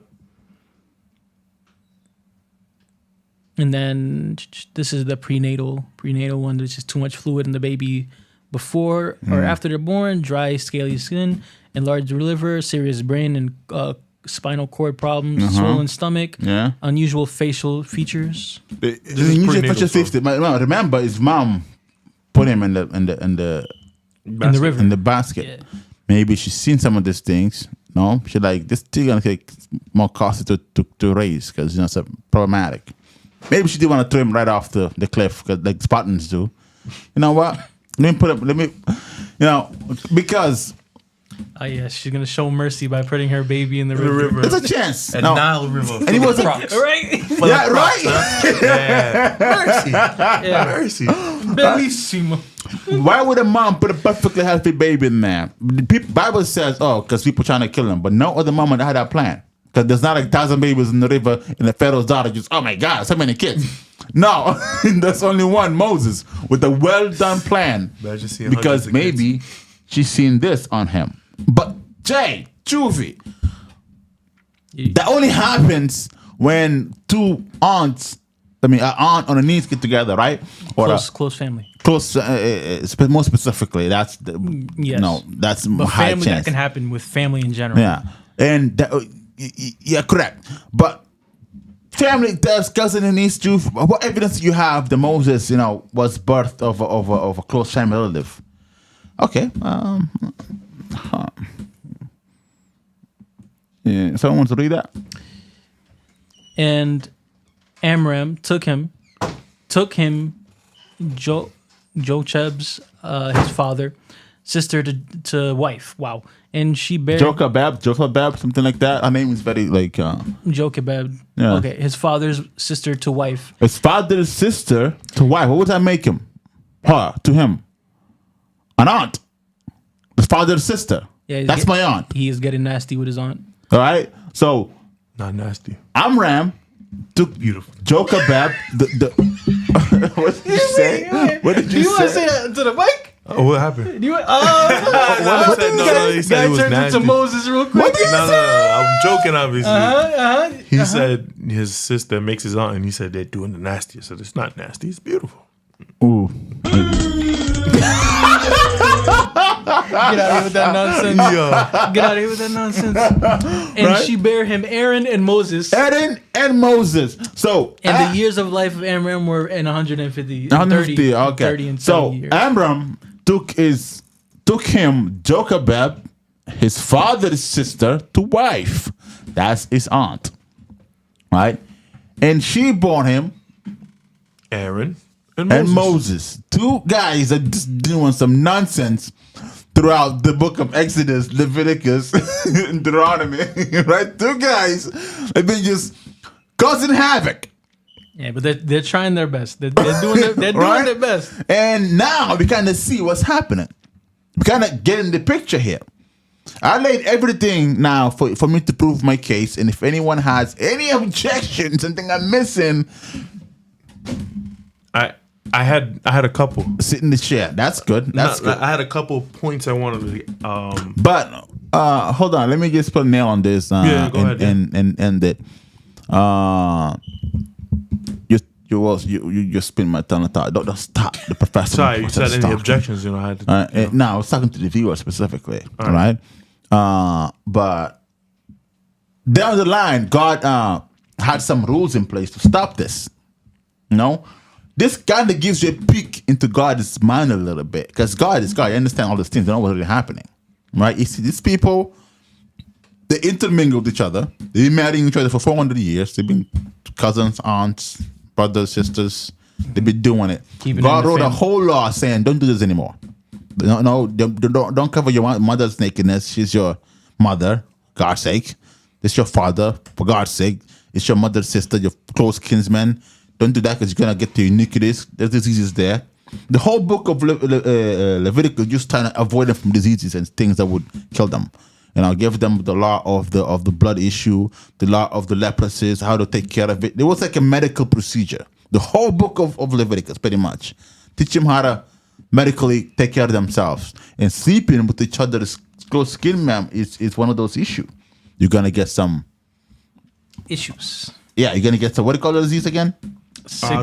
Autosomal recessive disorders. You got to understand these things, right? And now I just showed to you big evidence of Moses probably being affected by that.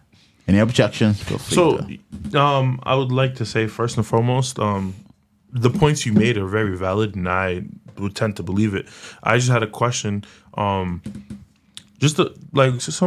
few points or questions, or maybe we can talk about some concerns or whatever. But it started with what we read itself. So I'm just gonna highlight the verse itself, and it said this. If you wanted to read it. And the anger of the Lord was kindled against Moses, and he said, "Is not Aaron the Levite thy brother? I know that he can speak well. And also, behold, he cometh forth to meet thee." So it was this one and then this one. It's a very short passage. Exodus 18:13. When it came to pass on the morrow that Moses sat to judge the people, and the people stood by Moses in the morning until the evening. Okay. Well, the first one here was this one. I'm gonna have to read the full chapter because I forgot the question. It's not on that one. I messed up on it. I admit on it. Do the song. I'll admit on it. I did mess up. But this one was the only one I said. So it said, so you're trying to say the autoimmune or whatever. But here, clearly, we could see that Aaron is somewhat sane, if anything, than his brother. You know what I mean? Mm-hmm.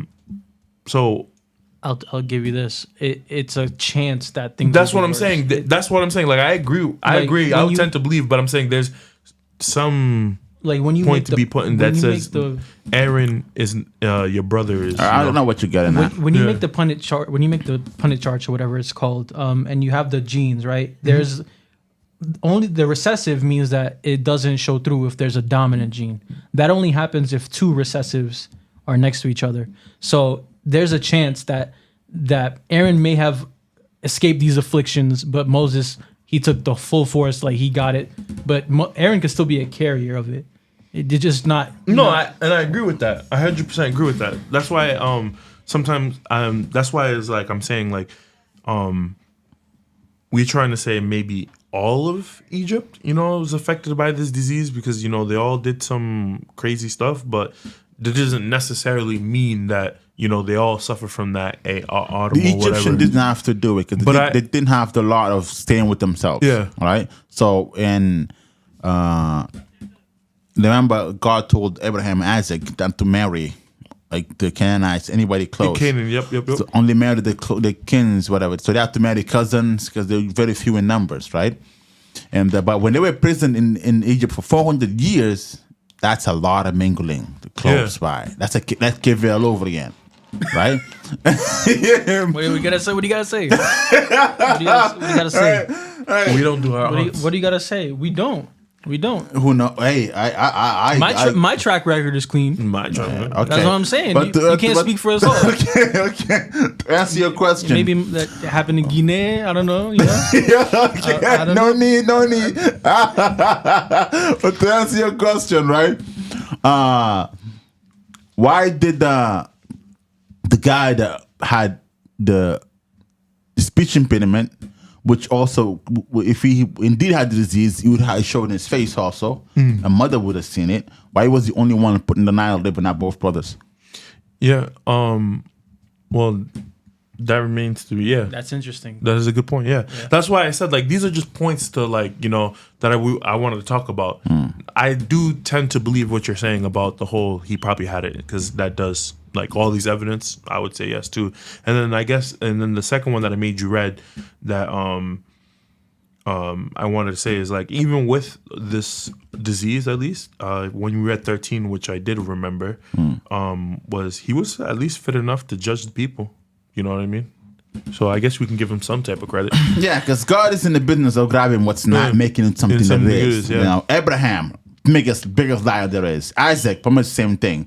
Jacob, oof, you know, that guy tricked everybody. That's his game. I think, who was it? Saul or David His that name killed is Deceiver. Yeah, that killed when he sent his the wife's husband to war.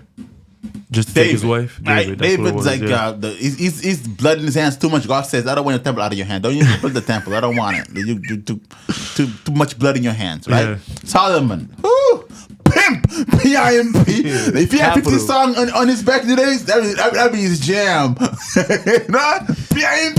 Right? Yeah. Who else? What else can you get to? Bro, all of them. Gideon. Fought to get a statue. At the end of his days, built the statue himself. If you just stay in Old Testament, we can go new. Saul. We can go. Paul. Oof. Yeah. So God is in business of grabbing something that's not and making something that it is. You know? And for him to grab somebody like Moses, which suffered from this thing, and make him something like that would actually, that's more evidence of his power. Power of God. You know? So this is not a shade on Moses. This is more of a shade than the Christian that taught me everything to this point. Where nobody ever read the Bible in this way. Ever. You will sit in the church your whole life, you never hear what you just heard here today. Not one. And never mind for them to go to scriptures and try to show you everything, walk you through it, use some scriptures and some science and some connection, some clear and beautiful cherry on top with exactly is on. And now the uncle and the nephew the aunt and the nephew had a baby which had very high risk of this particular disease. That God went down the line and says, don't do this anymore, because then you're gonna suffer the iniquity of it. And Moses, his messenger, was the direct how you say it, just direct person suffering from that very thing. Yeah. Right. So. And then another point I wanted to, talk about with everyone is that so with this and all the statement that you had and that you said about the statements that we said, like the autoimmune and everything. So the Bible doesn't say it. Does this classify or does this falls into adding and subtracting? I wanted to ask falls in Adam. Like, how the Bible says do not add or subtract. Yeah. Would this fall into that category of adding? Because the Bible doesn't say he had it, but we are asserting. So I wanted to get your thoughts on it. Because I don't think it does. Because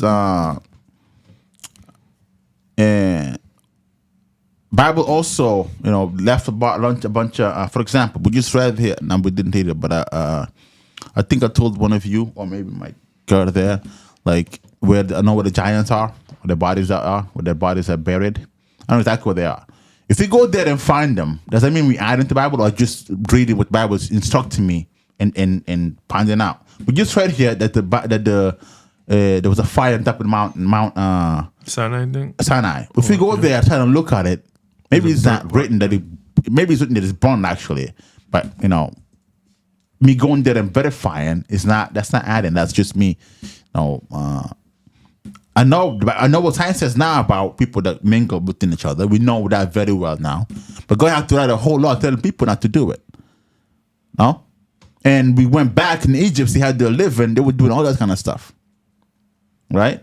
And that's just looking at what the Bible is saying and following the science. Because science is one thing that doesn't change throughout, no matter where you are. You do something, you're going to get the same result. It's the same result when you repeat it. Yeah. No. That's all I know, because I know people are going to think that, Christians or, skepticists, they're always going to ask that. If I said that and then show you the scriptures, all this what I showed you, that'd be added. Yeah. That'd be added, and but you just read the scriptures and following science and looking at the evidence. I'm actually doing science, but I'm the biblical science. They either get the facts and follow the evidence. That's biblical science. Any other questions? No, I just look at it like clarifying what actually happened. Yeah. I don't really. You think any pastor will argue about them on this? Well, if I show them like this, exactly what I did here. I hope they don't. Why you hope they don't? Because it's there. The evidence is there. Don't you want the content? Exactly. Yeah. It's really there. So I hope you don't, because it would be stupid. But unless if they know something I don't. So. Correct. Unless there's something I don't. Correct. But I hope not, from what I've seen. I read this book over 39 times now, and I just every time he says he read it, it goes up. No, I read it this week. Dude, I read this week. That's how I found this thing this week. Yeah, but every time it always goes up by like 7 or more. Every time. 7? Last time it was like, I read this book 28 times. Dude, at this point, the Moses effect. Dude, no. At this point, I just stopped counting. I preparated everything because it's just right. So me trying to get ready for this episode today, I found this and kind of direct us. CEO, we're gonna call him CEO now. We're gonna call him CEO for this point on. Give the man his quote, right? Wasn't able to be here, so we kind of we're gonna do it too. But how many hours we now? 2 hours and 30 minutes, something. 2:45. 2:45. Yeah. Whoa, the last hour went quick. Yeah. Okay. We can go here. for another 5. No. I don't know about 5.